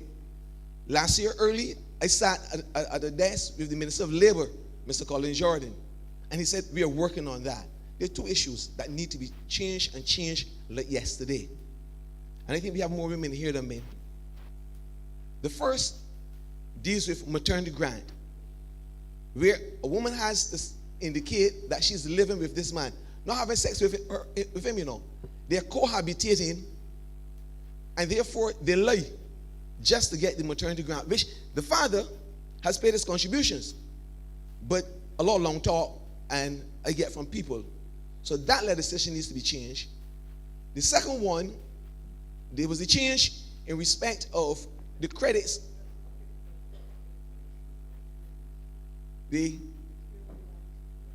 Yes, I want that legislation changed. Whereby, hello, I'm going to explain then, okay?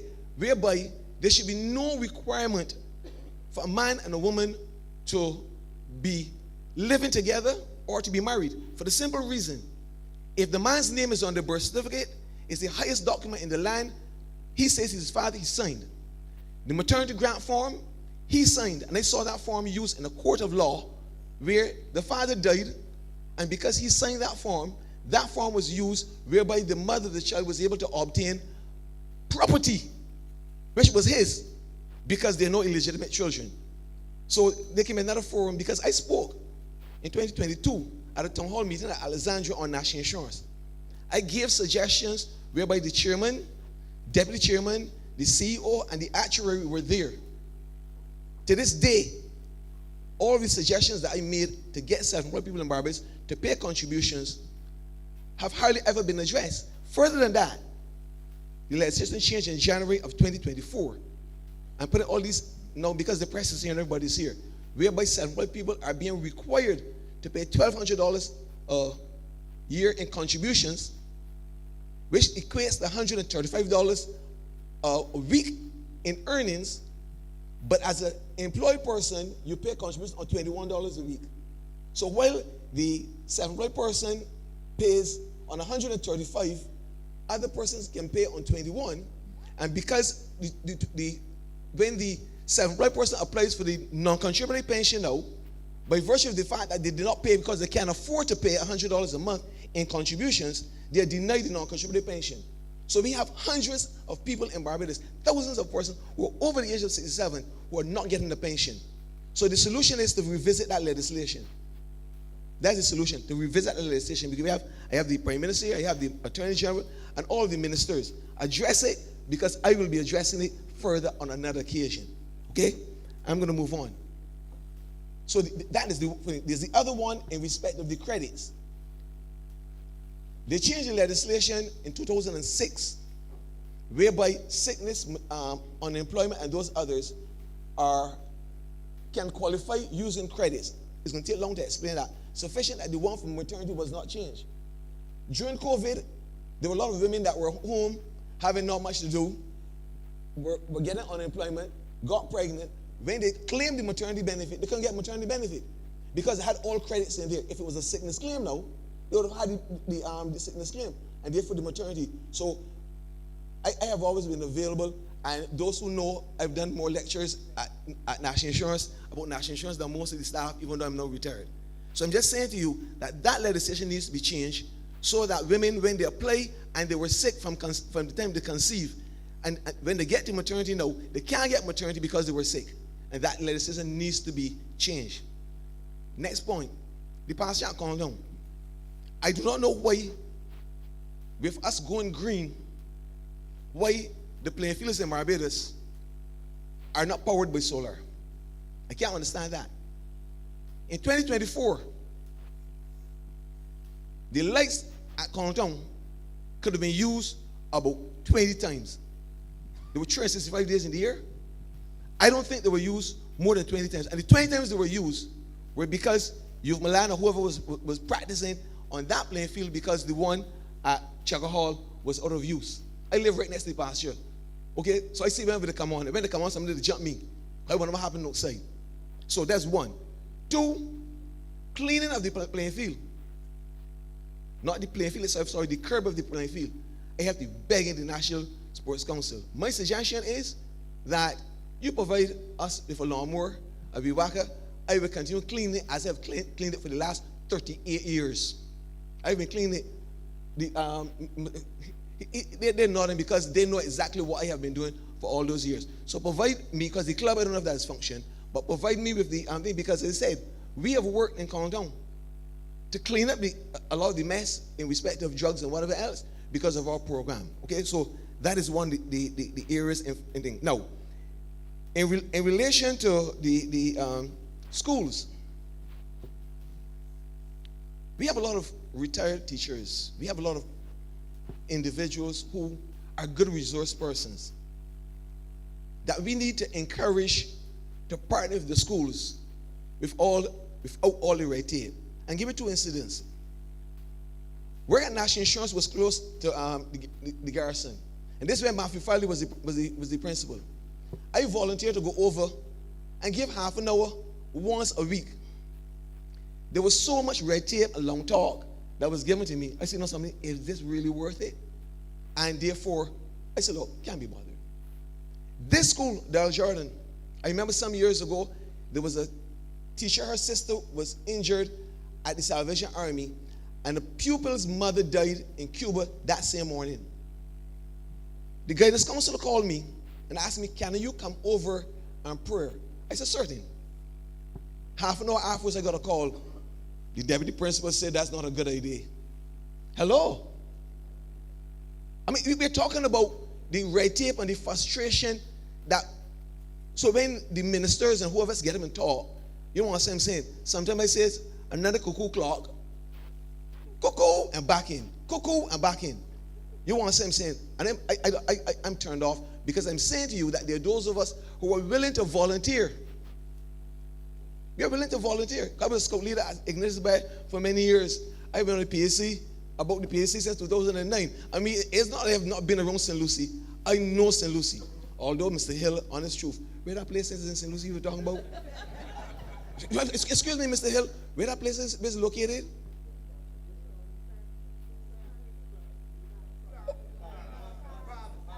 Babs? Hello? You got excuse? They ain't signage. I live in St. Lucie. And I can, when you say so, just a lot of people St. Lucie, looking around so a lot where that is.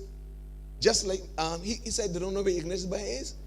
So we are impressed with what we do, but unfortunately, communication ain't there at all. So I'm saying that there are those persons who are willing to come in, share only for half an hour. You want to see I'm saying? Former teachers, former whoever else. You want to see I'm saying? Okay? And therefore, for the development of our children, water, and I'm going to mention that, sufficient that we need a town hall meeting in St. Lucie to deal with the water issue. That's the solution. For the simple reason, there are old pipes all across Barbados.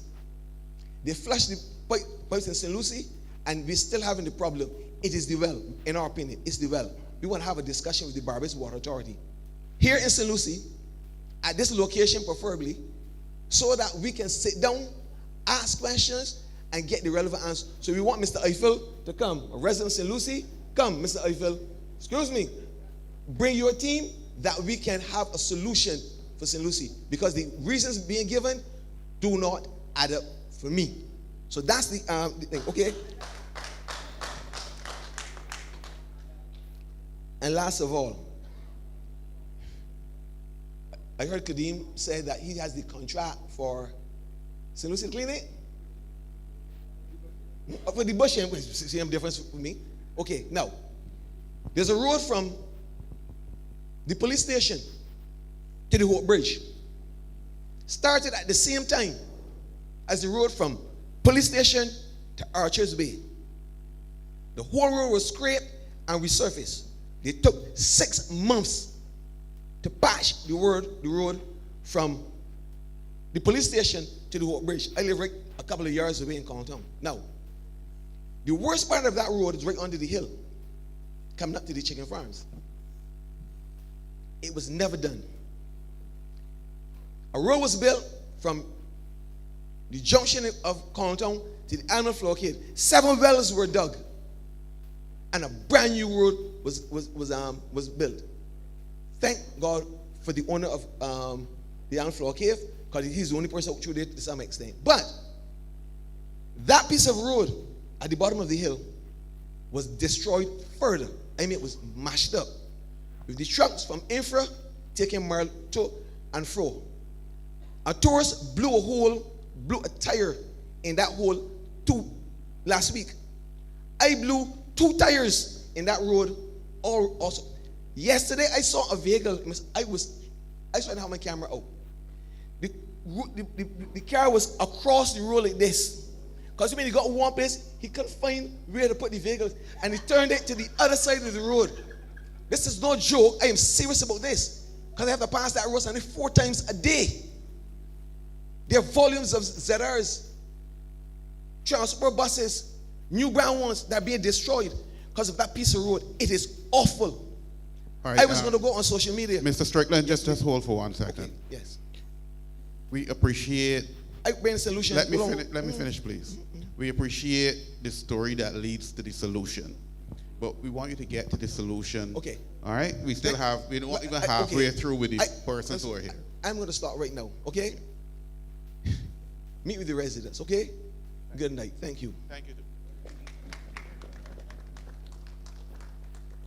All right. So as we continue, we attach the name Ideas Forum to the event for a specific reason, not to diminish your interest in getting through problems that you have, but you can do that by getting to the problem as opposed to spending most of your time on the issue or the problem before you get to the solution. So proceed, sir, but let's move it a little bit more expeditiously, please. Good night, St. Lucie.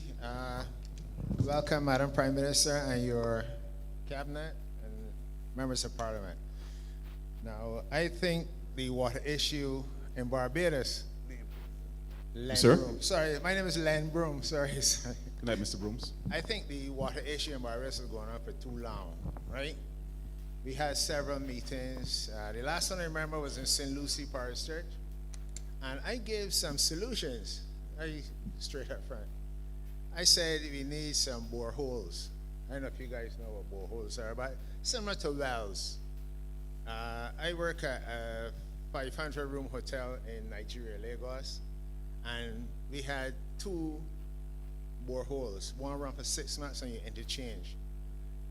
We had a large laundry and 5 outlets, 5 restaurants. So you guys will understand how much water we use there. And 2 boreholes. It's true that the boreholes one was 225 feet deep, and the other one was something. Anyhow, but it supplied the entire hotel with water. We had water spare, and it wasn't yellow. I want to thank my friend Potiphar for improving the water in St. Lucie, but the problem is not solved. Alex, we grew up in the same area, and we fought a lot as well. So now let me talk about the quality of the yellow water first thing. We need proper filtration. You just can't use anything to get rid of color. Charcoal filters, carbon, what do they call it? Sand filters, carbon filters. That's what get rid of the color of the water. Yeah? I'll stay there for right now. As far as the solution to solve the water challenges, because they're not problems, they're challenges. People run from problems, but they run 2 challenges. The challenge is that we need, as I said, boreholes sink around our, we have a good start. The wells that the plantations use, we can get a head start with those and go down until we find water, or go in the areas where we have water and sink boreholes around the island. That's a cheap solution. The expensive solution is to have 5 to 10 million gallons desal plants, one in the north, which is going to serve St. Andrew, St. Peter, and St. Lucie, and the water won't be discolored. Secondly, you have one in the east and then one on the south, because the amount of development that's going on in Barbados right now, and we have these water challenges, what we're going to do later. And nothing was done since the last administration. When I say nothing, I mean like it wasn't solved. We didn't get the results we want in water in St. Lucie yet. So we need to have some serious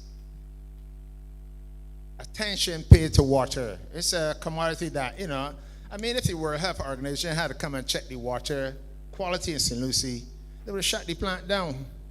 I can tell you that right now. Right? Pardon? It's not true? So should I send you the results of the water that I sent to be analyzed in St. Lucie? Yes. Okay, so the solution, as I said, is to have these, you need an immediate solution. The immediate solution is to have the desal plants. 3 plants, one in the north, one in the east, and one on the south. 5 to 10 million gallons per day. Because when the other construction come on stream, what we're going to do, hotels, and I understand we're selling the cruise liners as well. So some serious attention needs to be paid to water. Not only the quality, but to provide some water. And we have all the resources here, but nothing don't seem to be, there's no focus on water, especially in St. Lucie. Or else we would have an immediate solution with the desal plants, and then we sink boreholes as we go around the island, and then we don't have to buy no more desal plants. That's my Thank you very much, Mr. Broom. Go ahead. I wouldn't repeat his nickname, but as a good St. Lucie representative, it's a clear moment for you to interject. But my old time nickname, in public don't We all know now. Right. Good evening, Alex Eiffel, Manager of Water Resources and Environmental Management, Barbados Water Authority. Now, is okay to say about sinking boreholes. We have about 22, 23 wells across the island. There are about 7 or 8 specifically boreholes as described by Len. But our wells are better designed than a borehole. We have wells with a shaft, it goes down, and then it has additional adits that goes horizontal to the flow of water. So therefore, it is more effective in capturing water without causing saline intrusion, which is the problem we will find on the coast. In relation to, and I will address this first, in relation to the comment about the World Health Organization, and in relation to a social media message that was spread recently. At no point in time did the World Health Organization issued any alerts on drinking water in Barbados, and actually the World Health Organization do not issue alerts to countries, and they offer guidelines which are usually within a range. The situation we had occurring in the press, each year we do quite a few thousands of tests, and we collaborate with both the Ministry of Health and the Environmental Protection Department. What they do at the end of the year, anytime there is any breach for any reason, even if we correct those breaches or if it was a result of human error, they will send us a list. We have compliance rates between 95 and 98%. Anytime a person sends you a list going into thousands of parameters and telling you they have no failures, always be careful of that, because you're human and you will have failures. So anytime that there is any breach, whether it is by mistake or not, the Environmental Protection Department, the lab, or the Ministry of Health will call us. We'll correct it immediately. However, they must still report those failures. So that is to put to rest any thought that we had a report from the World Health Organization saying that the Water Authority is in breach. That is not true.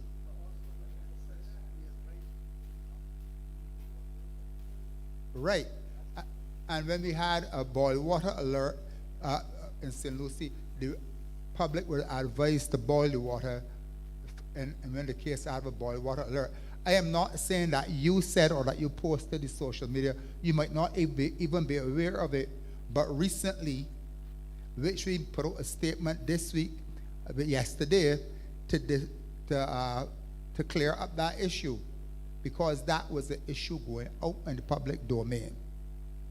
Now, in relation to desalination, as I said, we already have the boreholes throughout the island. We choose the location and production of boreholes based on the ability of the groundwater to produce enough water. Right now, we have 2 desal plants operating, one at Hope and one at Spring Garden. They produce more than 11 million gallons of water per day. So they're already at that level. There are plans to increase the production of the plant at the Hope. Also, in the future plans, some models we're doing, there are options to look at Harrison's Point in the north. There are options to look at where Granville Williams is, Ealing Grove in the south. So those are options to add to future development, because we work closely with the town and the physical planning development department to see how growth is expected across Barbados over time, and therefore we plan in our 30-year plan to 5, 10, 15, 30 years to see how we will map out our water resources development across the island. In St. Lucie, we already have boreholes in the same area around Mount Poya and so forth that we did to increase the production in St. Lucie, right? So these are areas in St. Lucie that we're looking at.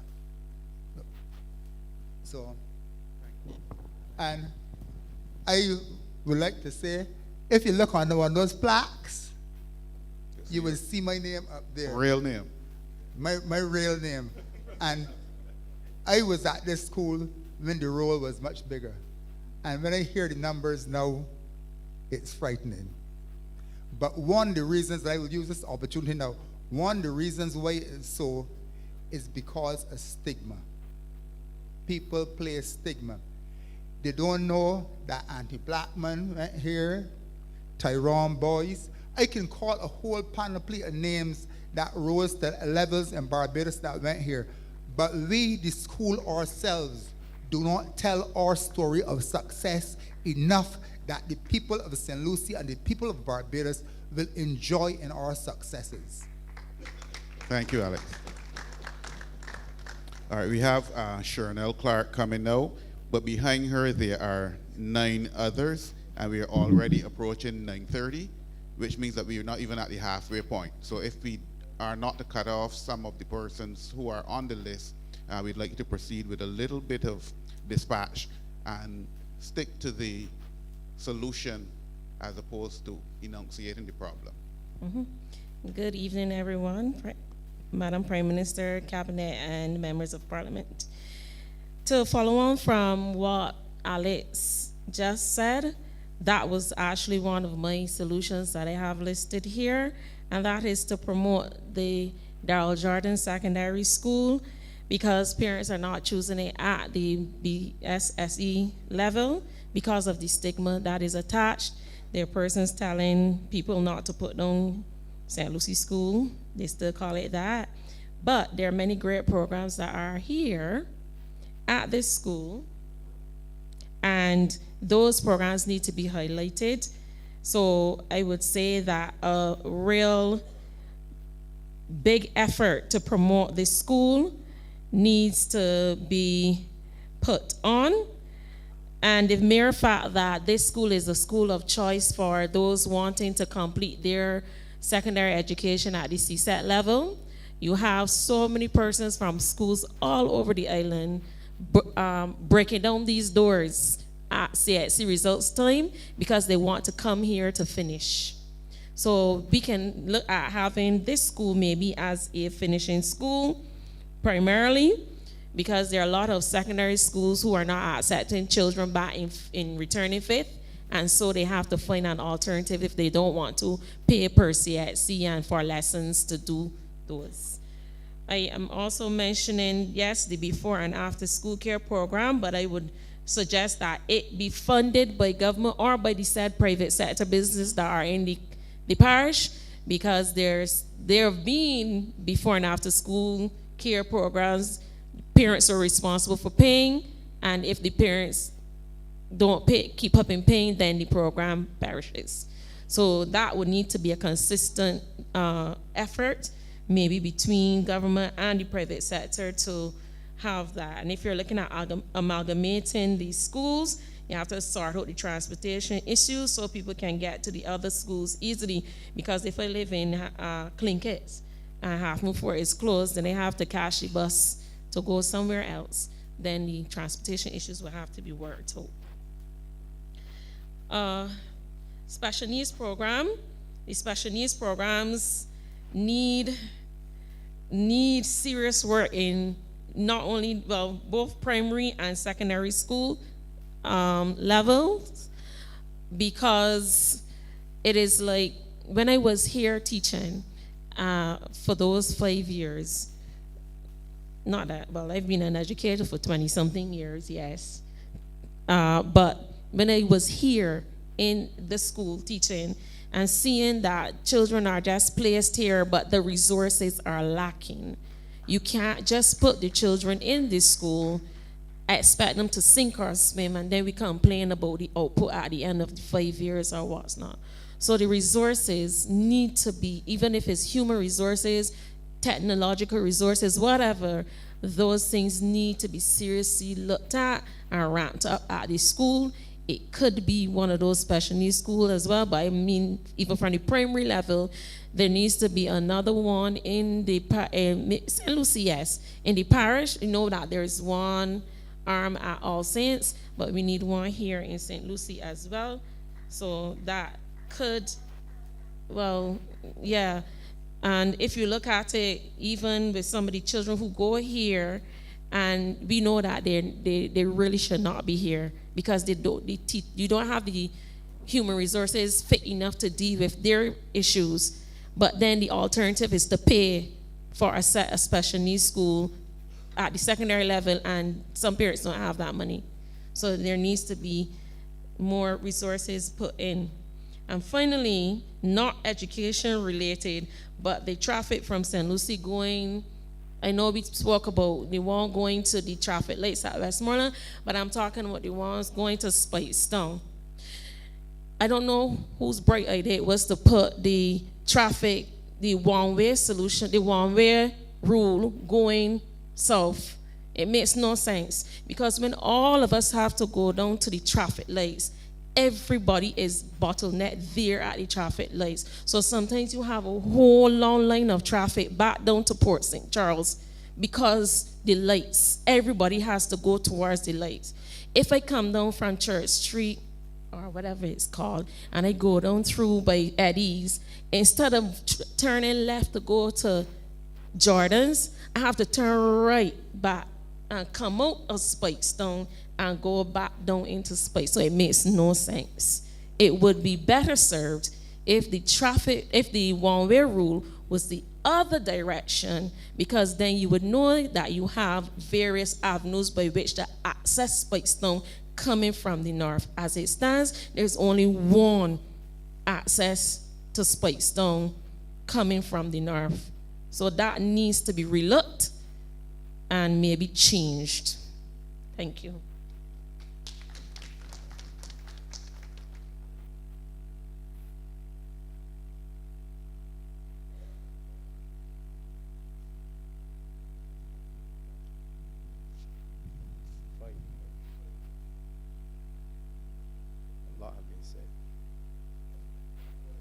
Good night. I'm Ian Griffith, owner-operator of Earls from the Home in Half Moon Fort, St. Lucie. Madam Prime Minister, members of Cabinet, I think tonight is a very good night. I will be very brief because a lot have been said. I really want to touch on the water issue, but it is ironic that I can't call him our childhood name, as those guys were bigger than me, so I dare not call Alex that name. But I remember in probably 2016 or so, Alex, I don't know if you remember when you came to open up the hydrant right in front of the funeral home there, and it took about, 3 hours before we started to get water looking clear.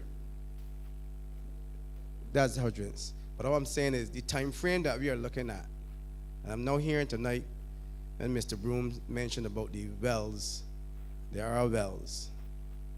We talk about the desal plant. I really wanted to add another desal plant. We wish that we could add another desal plant in St. Lucie. But if we have the wells and we have the desal plant, and we've been having this water problem since so long in St. Lucie, parts in Boscobel and St. Peter. And now we have to wait on, we are being told that I think that the only situation now to solve the problem of the water in St. Lucie is changing the pipes. Now changing the pipes is going to take a number of years to change all the pipes in St. Lucie. I remember driving down Sherman's. We had a problem driving down Sherman's where the pipe blew. You would find a burst pipe in Sherman's coming down from Sherman's going to Fishport. This week, next week, further down. I asked the gentleman, so why y'all don't just change all the pipes? He says, Griff, we only taking orders. Got to change this one. No, the changing all. That was like almost 4 years ago that was happening. What I'm trying to say is that if we are going to be having to wait so long to have this water problem resolved in the north, a suggestion was made earlier, and I believe that this is something that the government should look at immediately, and that the people of St. Lucie should be given some compensation in this matter, because we waited so long, and we still have to wait longer because we have the infrastructure in place to resolve the problem of water, but we now have to wait on the pipes to have that problem resolved. We need to have compensation, and compensation as soon as possible. Good. My other situation here is Sherman's Road. All right, can you, sorry, not to be rude, but can you proceed with some speed? Yes, yeah. And from here on, unless the clock stops, we're going to have to limit it to one suggestion per person and go to the suggestion as opposed to the problem. Good. And given the suggestion, the problem will be implicit. Good. You talk away my 1 minute. Anyhow, Sherman St. Peter. Since Daryll, Sherman St. Peter have been, you have from just coming up from the Fish Rock going north, have been pretty much one traffic lane going around the corner before Clean Gates, same problem. And that's a dangerous corner. Since Daryll, nothing has been done to there. My solution is, which I could have seen that could be a simple solution to that problem, is that we needed to have boulders to protect the shoreline water from coming in and bringing the sand, because that is what is happening now. If we have another bad system coming on this side of the island, that sand will be washed away. Right now it's halfway in the road. That sand will be washed away. It will undermine the other half of the road. So the solution we need to have some boulders to protect and repair the road at Sherman's in St. Peter. This is too long now that we've been having to suffer driving around a corner, a dangerous corner, and nothing, not even a boulder, not even a pebble, nothing has been done. We need to have something done. And that is my solution. Thank you. Thank you very much.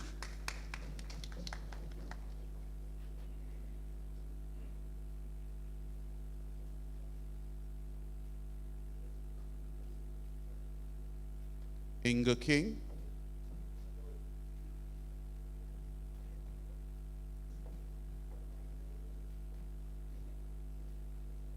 Sorry, that's my error. But continue, then we'll go back to the, sorry, my error. Go ahead.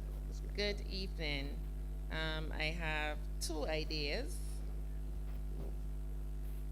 The first one being the development of Archers Bay as a recreational facility with the installation of bathrooms, lighting, benches, and kiosks to improve accessibility, and comfort, as well as the introduction of outdoor exercise equipment, utilizing the existing steps to the beach as a natural fitness feature.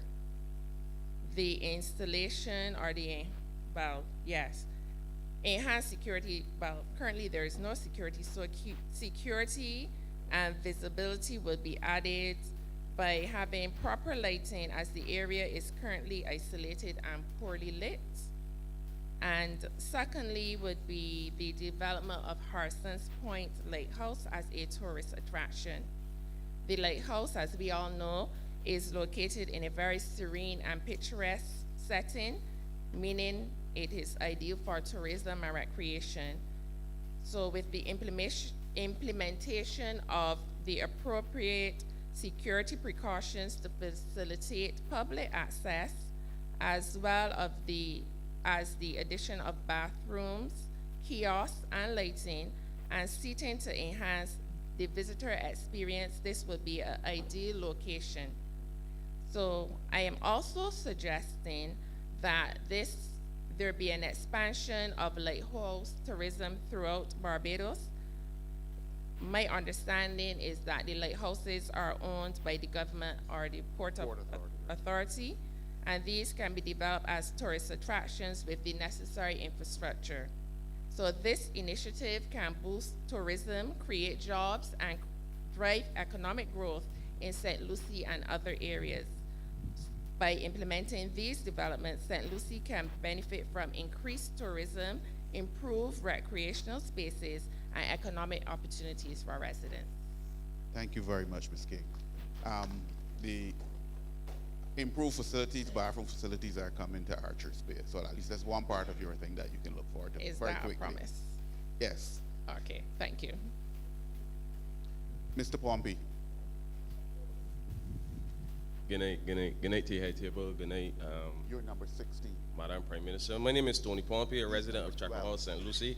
I will be concise. Let me start. I would like to see St. Lucie added to the natural gas pipeline.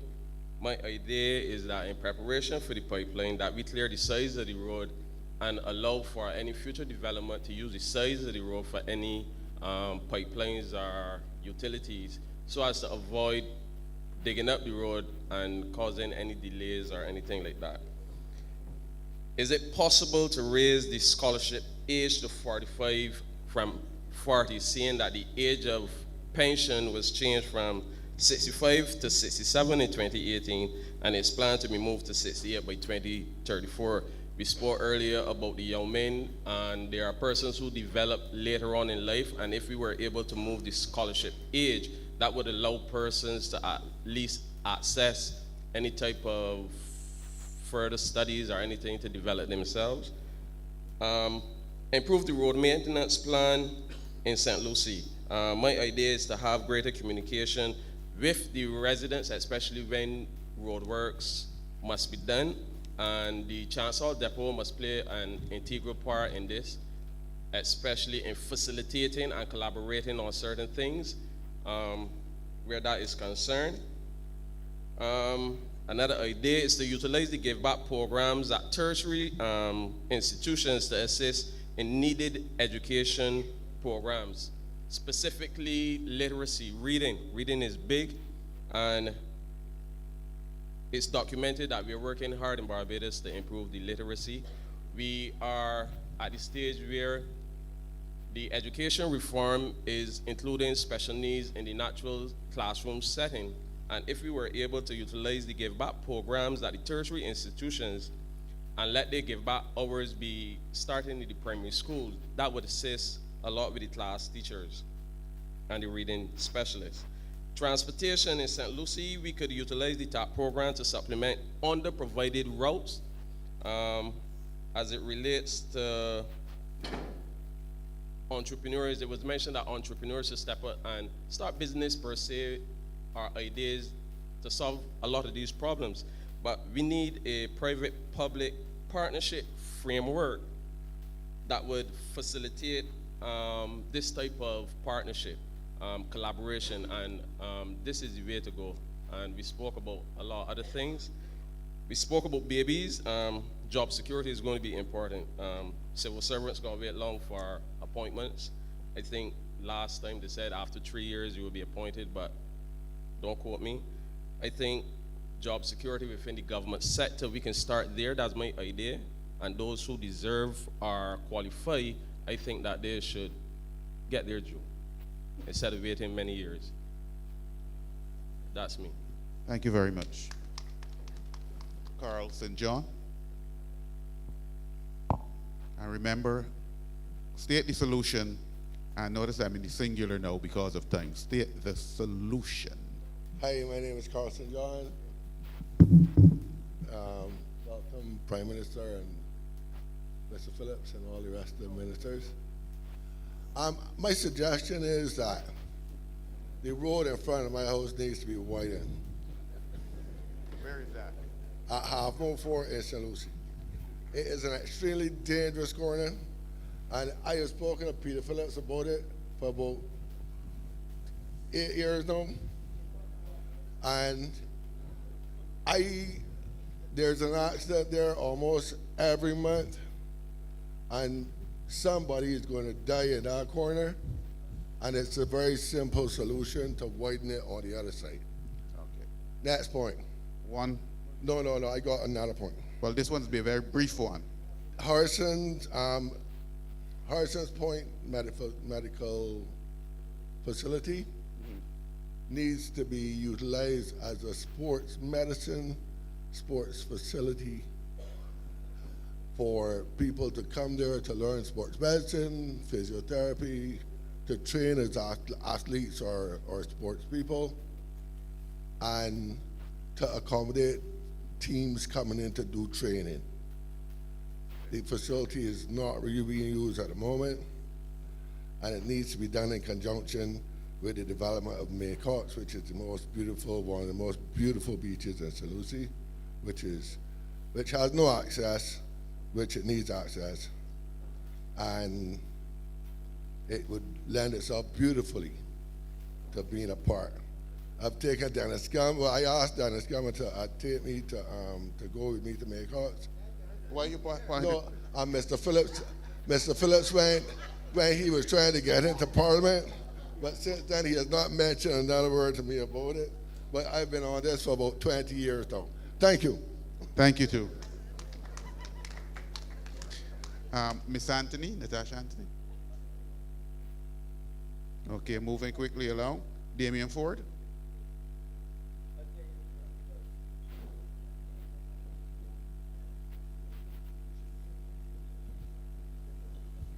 Mr. Ford, give us your most pressing or interesting idea.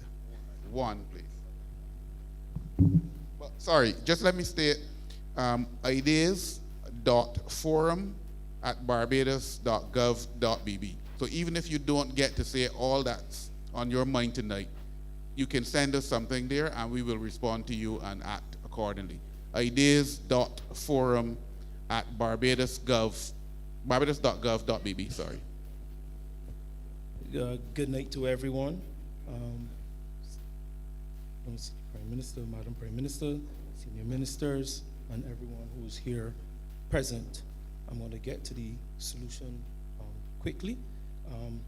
Resolution, we need to decentralize some of the programs from the National Sports Council, decentralize programs from the National Cultural Foundation and other ministries that can benefit people in St. Lucie, decentralize the new tech centers, St. Lucie, invest in St. Lucie, create a business hub, similarly to Warren's, Highgate Hall, 6 Roads. I mean, it may not be on that magnitude, but give us something that would generate economic activity. The central bank governor released the figures for the performance of our economy. I would really like to see the breakdown by parish, to be quite honest, to see where St. Lucie is in relation to the other parishes, because we need to generate economic activity in St. Lucie. And by decentralizing some of these programs, we would alleviate some of the issues that we have here, like just having 2 cricket teams in St. Lucie, 2 football teams. I mean, they're not even playing at the highest level right now. To be quite honest, and I mean, there was a young lady who touched on it. Some of the other sporting activities that are absent within the parish of St. Lucie can be brought to this parish. Things like, we don't even have a volleyball team in St. Lucie. We have 1 basketball team. There's no athletics club. Mr. Ford, no, I don't. I want you not running your way. I want to ask a question because it has come up a couple times. So just briefly respond to me as a starting point. You said decentralized, and then you said we don't have this and we don't have that. And often, when it has been said tonight, it's been related to social activities. What is it that, in your view, is preventing communities from starting or perpetuating sports, cultural activities, whatever? That's easy. Resources, whether it's financial. Whether it's financial and infrastructure. It's lacking in St. Lucie. We have to give thanks to Mr. Terrence Haynes at Catch 22. Some person alluded to it. He just gave us a taste of the aquatic life. The reality is, and if you look across Barbados, there are only 4 older secondary schools who participate in the swimming programs in Barbados. Okay. You don't have the St. James and the St. Daryll Jordans and those other schools. We want to give thanks for the Office of the Attorney General, Mr. Lane, for sponsoring the 4 primary schools in St. Lucie, for allowing 80 students across the 4 primary schools in St. Lucie to access Catch 22, to have swimming lessons. If that can be replicated across other sectors, other initiatives, we can alleviate some of the issues that were raised. Like, for example, other parents taking their children to the other schools because you are now investing in St. Lucie. So there's a young lady who says she used to live in St. Philip. She came to St. Lucie. There are people who want to live in St. Lucie. So if we invest in St. Lucie, then we can reverse the trend of the 85% of the tertiary educated persons leaving the parish. Thank you very much. Do use the email address to expand on your points. It would be useful. I definitely will. Thank you very much. Mr. Yearwood, you've been chomping at the bit. Your one solution. Now, my solution, good night, Madam Prime Minister, and the protocol has been established. Now, my issue is with MTW. Is still water associated with MTW? No, it is not. It is not. Well, it is a twofold issue. Now, we have, I don't know what the problem in St. Lucie is with water, but however, we know the main's got to be replaced. Now, I live in Barb, St. Lucie, and if I were to travel from home down to 6 Mains, every other week, a main is broke. And all I'm saying is, if the water authority take a stance to say, rather than replacing the one length of pipe that's based, and they replace 30 one time, they dig up the whole thing and replace 30. That would reduce coming back every time one is being damaged. So if we move from 1 to probably about 3 from Sutherland Hill down to 6 Mains. That is one. Now, Colleton Road is damaged because we had the trench and everything to lay pipes. Sutherland is being dug up all the time. So persons moving now have to come up to the church to go across Mile and Quarter to come down to Spikestown because the road is damaged. Now, we in St. Lucie, if we're going to town, the roads are deplorable. So we need to have the roads fixed because it's maintenance that we have to use on our cars. That's fair and reasonable. But my question is, you can't have both. You can't have it both ways, though. No. If you want the road, if you want the pipes replaced, you can't complain the road is done because so the I'm pipes saying are replaced. the water is primary. So I'm saying is replace the mains and do it one time. and then the road will be repaired. Okay. The water is paramount. So we are willing to give way to the roads to get the water fixed. That's fair. One. Reasonable. So we got that sorted. Now, we have heard about the depletion of the population in schools in St. Lucie. Now, we have Sealer, we have Ignatius Bay, we have Harpoon Fort, we have St. Lucie Primary. Now, one of the teachers alluded to the fact that boys are being marginalized. And I'm saying use St. Lucie as a pilot. Close down 20 schools, send boys to one school, send girls to one school, and therefore the boys will be adequately taken care of. What I'm saying is, put some sort of transportation in place to take those boys and girls to the various locations. Use St. Lucie as a pilot for re-engineering how boys are being managed in the educational system. That's a worthwhile thing. And I think that St. Lucie being a pilot and the depletion in the populations can easily solve a problem and be replicated across Barbados. Thank you. Thank you very much. And the final person on the, go ahead, Alex.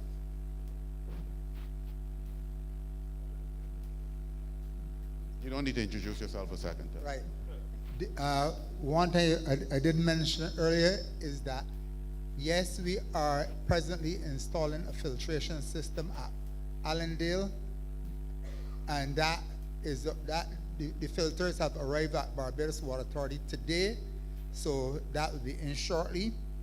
But in the meantime, they're asking about pipes. We've had replacements for Centipede Alley, Maycox, Brumfield, Checker Hall,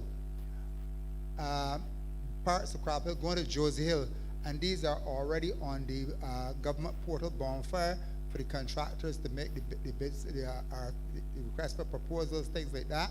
So these are areas that will be replaced. One of the areas that I spoke about in Colleton, we've just replaced that main. It's almost completed. The main is still to be finished, pressure tested, and then disinfected so that we can change over the services in that area. And once we've done that, the road can then be resurfaced. But there's no thing to resurface the road before the main is pressure tested, because we got to make sure that the main wouldn't have any leaks or anything like that.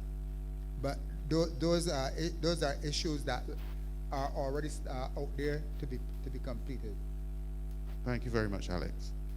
The last person on my list and the last person for the night is Fiona Griffith.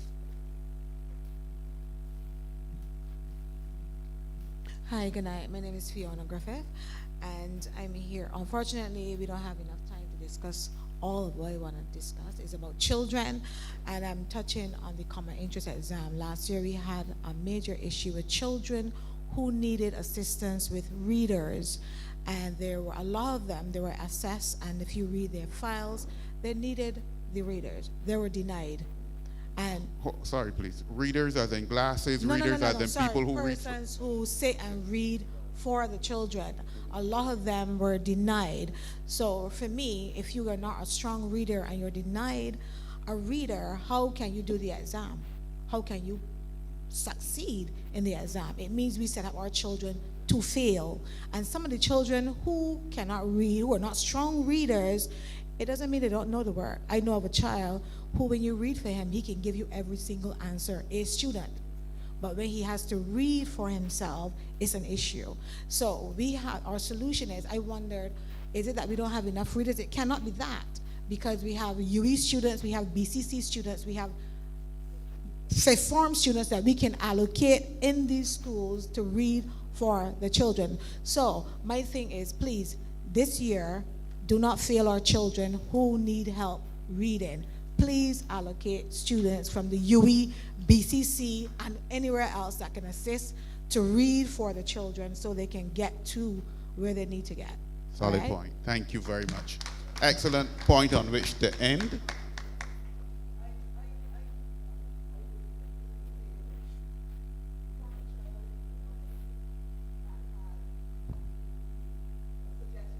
Come to the mic, come to the mic.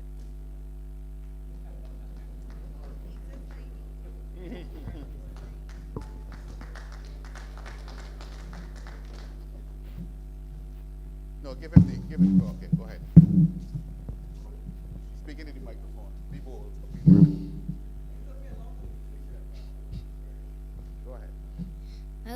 like to say that I would like all boys to be treated the same way that all girls be treated.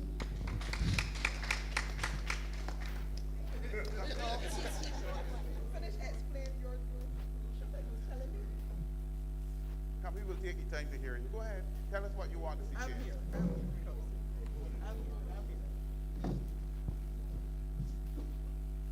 changed. You're saying that you think the boys get treated harder. Right, tell him, help him along, help him along. You were saying you think the boys get treated harder than girls? Okay. You want me to say it for you? Okay. So he was saying that the boys get treated harder than the girls. So the girls kind of get it a little bit easier from the teachers. So if they,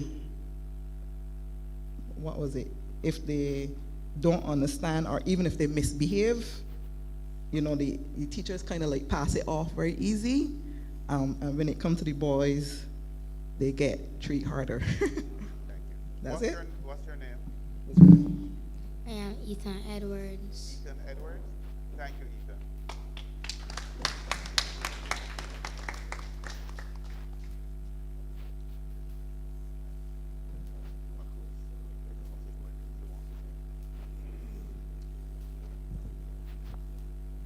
Roy, are you telling people thank you for? PM, do you want the opportunity to wrap up? Let you all wrap up. I just want the opportunity to say one or two things. I first want to thank everybody who came out and spoke, because this is exactly what this was intended to achieve.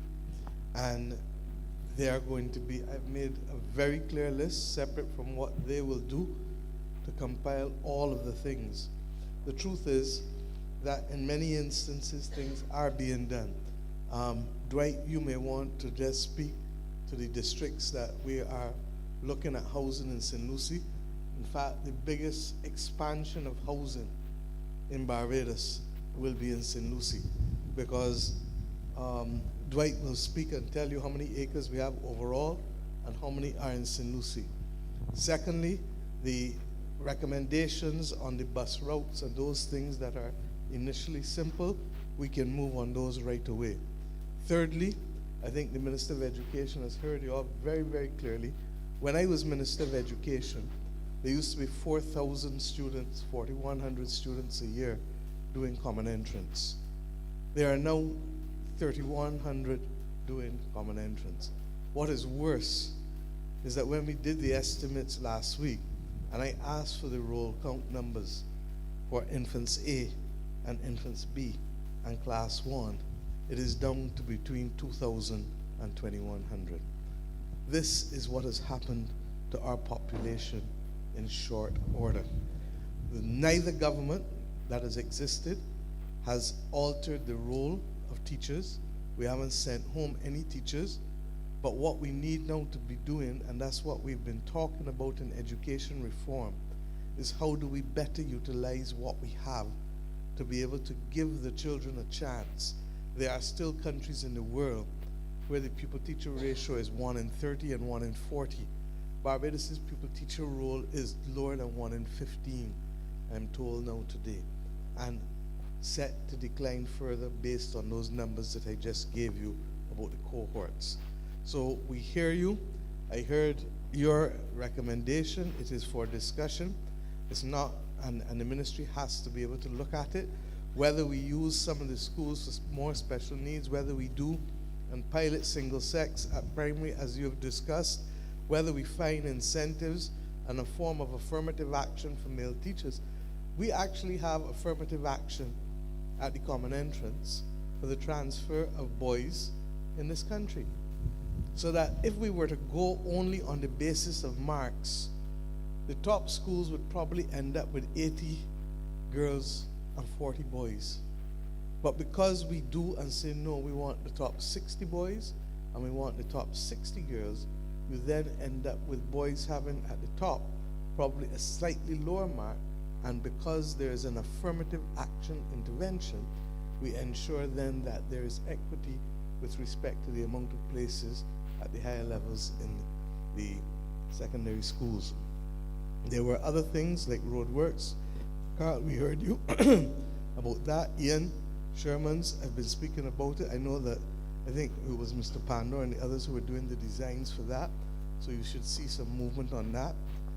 Alex has spoken already to all of the Water Authority issues, but I will ask that Water Authority still have a separate session with the residents of St.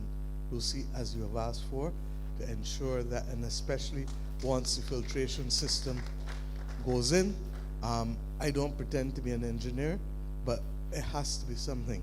I know that Allendale was given trouble with that in the past. With respect to the desal plants, Mr. Broom, he just spoke to you about the temporary desal plant at the Hope, but the government has committed to a permanent desal plant. And let me go back. The last administration left 2 desal plant contracts for 6 million gallons each. In fact, there was a third, because the third was the extension of Ionics 2, which is what is at Hope now. Problem was that the government was to pay, Water Authority was to pay for every single gallon lifted, take or pay, regardless of whether the water could be distributed. Alex would tell you that there was no capacity to distribute what we would have to pay for. So that the country over the last 7 years would have paid at least AG for what, almost half the water that under the 6 million gallon per day contract, without us being able to deliver it to a single human being.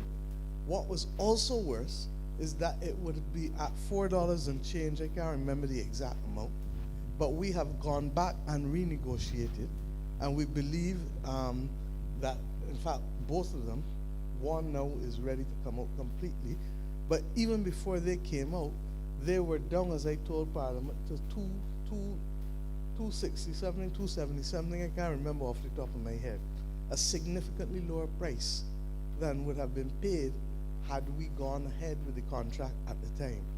We are more than conscious of the expansion. We have beaches that will start later this year at the old Haywood site. We have other hotels. We have Pendry that is going at the moment. We have another one in Spikestown. If we don't increase the supply in the north, we will have trouble, not now, but in a few years' time. And therefore, our plans are directly aligned with that. Alex also indicated that at some point, we had to address the issue in the south, but there are a whole host of studies being done. Water is the biggest issue in the country. And water, as a result, that is why we did the debt for climate swap, because once we can get the treated water going into the system, going into the aquifers, that will also help us augment, increase the volume of water that we have for Barbadians. Because, don't get tired, there is a diminution in groundwater, not just here, globally. And there is the greater risk of the incursion of salt water, intrusion of salt water into the wells that we have that are near the coast.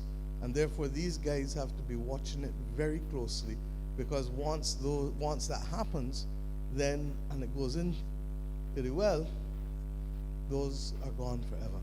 So these are some of the things that we've heard you very clearly on. I want to say that we will meet you halfway on a number of the other social things, sir. Your vacation clubs, Bible clubs, that is not an issue. And I have no doubt that Minister Lane and the AG will make sure that you, along with Minister Charles Griffith, can look at it. I've heard you about the facilities up here too.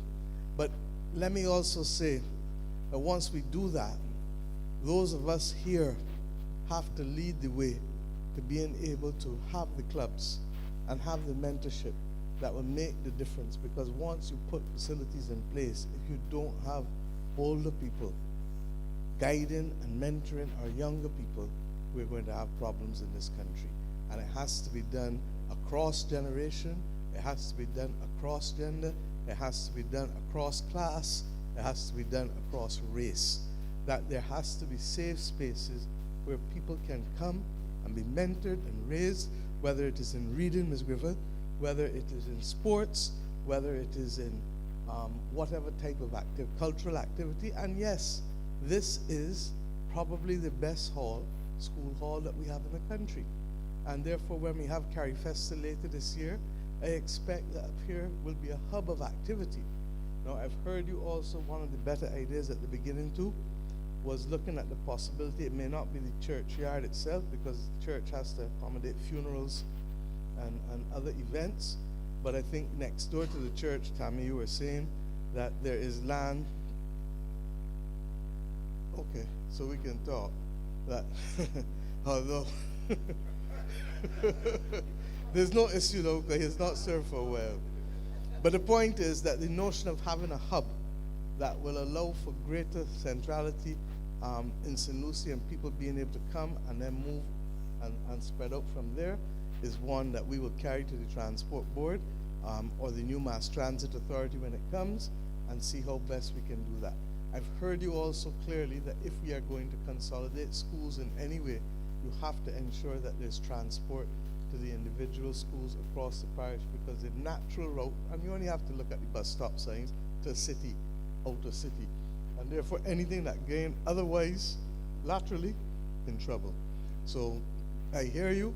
I want to commend the people of St. Lucie for once again getting us off to a brilliant start. Last time we thought it was going to be even better, but plans were there for us that we had to bow to. This time, I pray that we can reach all the way down to November to St. Michael. But the tone that you have set here this evening, and the ability for ministers and MPs to sit down and listen, and to be able to take away ideas, some that immediately can be implemented, some that need further study, and some that we may have to have discussions on, and we may or may not be able to do it. But this is what having a strong, inclusive democracy is about. And it could not happen if you didn't believe it enough to come out of your houses and be here tonight. So I thank you, I commend you, and may this be a way that continues to inspire all of us that we can do better, because we are always stronger how together. Thank you. Dwight, you can just give an update on the housing things for me. Thank you. Thank you, Prime Minister. Good night to everyone.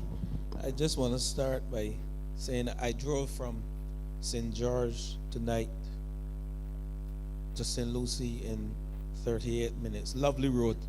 And for 20 years, near 20 years, I did that journey probably for roughly around 15 years. And I start there to say, St. Lucie is not far. We have to dispel this notion that St. Lucie is far. I cut my teeth in St. Lucie at the plant just down the road there, and that's where I cut my teeth as an engineer. But having said that, I heard persons tonight speaking about people leaving St. Lucie, exiting St. Lucie, and we have a plan for St. Lucie. Couple months ago, just over a year and a half ago, the Ministry of Housing, Lands and Maintenance, together with the Town Planning Department, we did a tour around Barbados. We started in St. Philip, we ended in St. Lucie. We identified 1,768 acres of land for housing. And guess where the majority of that land was? In St. Lucie. 650 odd plus acres. And if you analyze how we build houses, 10 acres, 10 houses minimum per acre, you understand that you can get over 6,500 houses easily in St. Lucie with respect to the availability of land. Having said that though, there's infrastructure to be put in place. Yes, someone said water, and that will be worked on. You heard Alex, you heard the Prime Minister, and what we'll be doing to address the water situation. So we'll bring back life to St. Lucie through housing and good infrastructure. We just built 10 east-west houses in Coconut Hall in St. Lucie. Those houses are ready to be occupied by residents of St. Lucie. And Peter has submitted his list, and we're ready to move. On that said property, 4 acres, just under 4 acres, we have some close to 20 more houses to place in Coconut Hall. And these houses will be Jor Villa houses. So we have diversified the housing portfolio, moving from bricks and mortar to like gauge steel houses and hardwood houses. South of this school is a site called Nestfield. Nestfield, we have some 50 acres of land. Then you go to Lowlands, 150 acres. You go to Bentham, you have some 20 acres. So I'm just letting you know. And some of the plans we have started, we are at Fosdick, where we have 9 acres. We have started the first phase of infrastructure, where we intend to build 89 houses at Fosdick, what we call Colleton. So I'm just letting you know, the time is now whereby we'll bring housing solutions, and it is indeed fit for purpose, diversified product offerings in terms of housing, and we'll bring back life to St. Lucie. We are not just building houses, because on the 40 acres here that I mentioned at Nestfield, we intend to have like a little town center where small businesses indeed can ply their trade, and instead of going to Spikestown, those persons who live in Collintown can stop short here at Nestfield and buy, produce, clothing, whatever. So those are some of the plans that we have for St. Lucie. I just want you to know. And a gas station. Yes, thank you.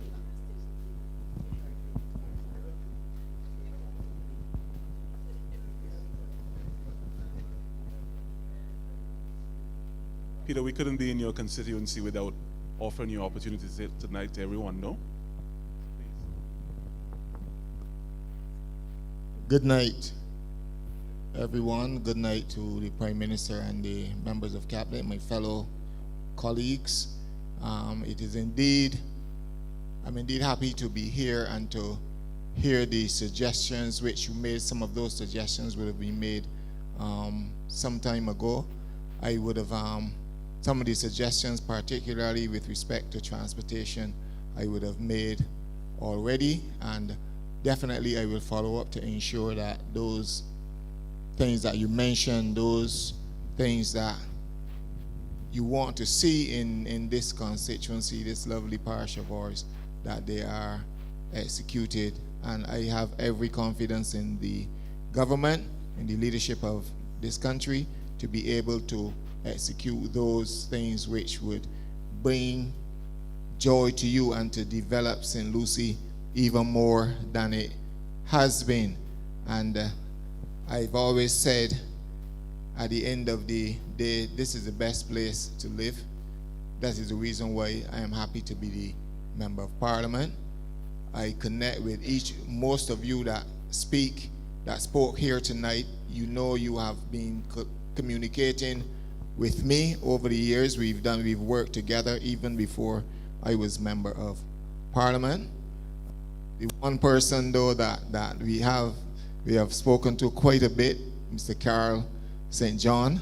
And if Carl gets you on the phone, you know that is 2-3 hours which he's been talking. And Carl, you know, we have discussed your issues. I've also heard the issues from Mr. Brooms sometime about a year or two ago, which he discussed. So I've always told you, when you have the opportunity, when the Prime Minister is here, you have the opportunity to speak to the Prime Minister. Say what you have to say. Do not take it or believe that it is a judgment on me as the Member of Parliament. You are supporting the ideas and those things which we raise at the level of government. And I thank you for doing that tonight, where the Cabinet, Prime Minister herself, has heard, and we will work on those matters. I want to thank you, Minister Sutherland. We've been in touch in the last couple of weeks with respect to the housing situation in St. Lucie, and we didn't mention the housing at Fosdick, and there's some more land which is available, which have some 260 something lots over in Bright Hall side. So these are all things that we are working on, and I know persons love St. Lucie. You love to come to live. You want to come to live, and that is quite all right. I will welcome you, and I will work with every one of you to make St. Lucie the best parish, not only the parish with the only female name, but the best parish in Barbados. I want to thank you, colleagues, and my constituents tonight. Thank you for sharing those ideas, and we will work with you. Thank you. Thank you very much, Mr. Phillips. Thank you, St. Lucie. Thank you, everyone who's been part of this exercise, those who followed us online. Our next stop is St. Peter, tentatively set for the 24th of February. And we look forward to the contributions from St. Peter. Again, thank you. Get home safely. Have a good night.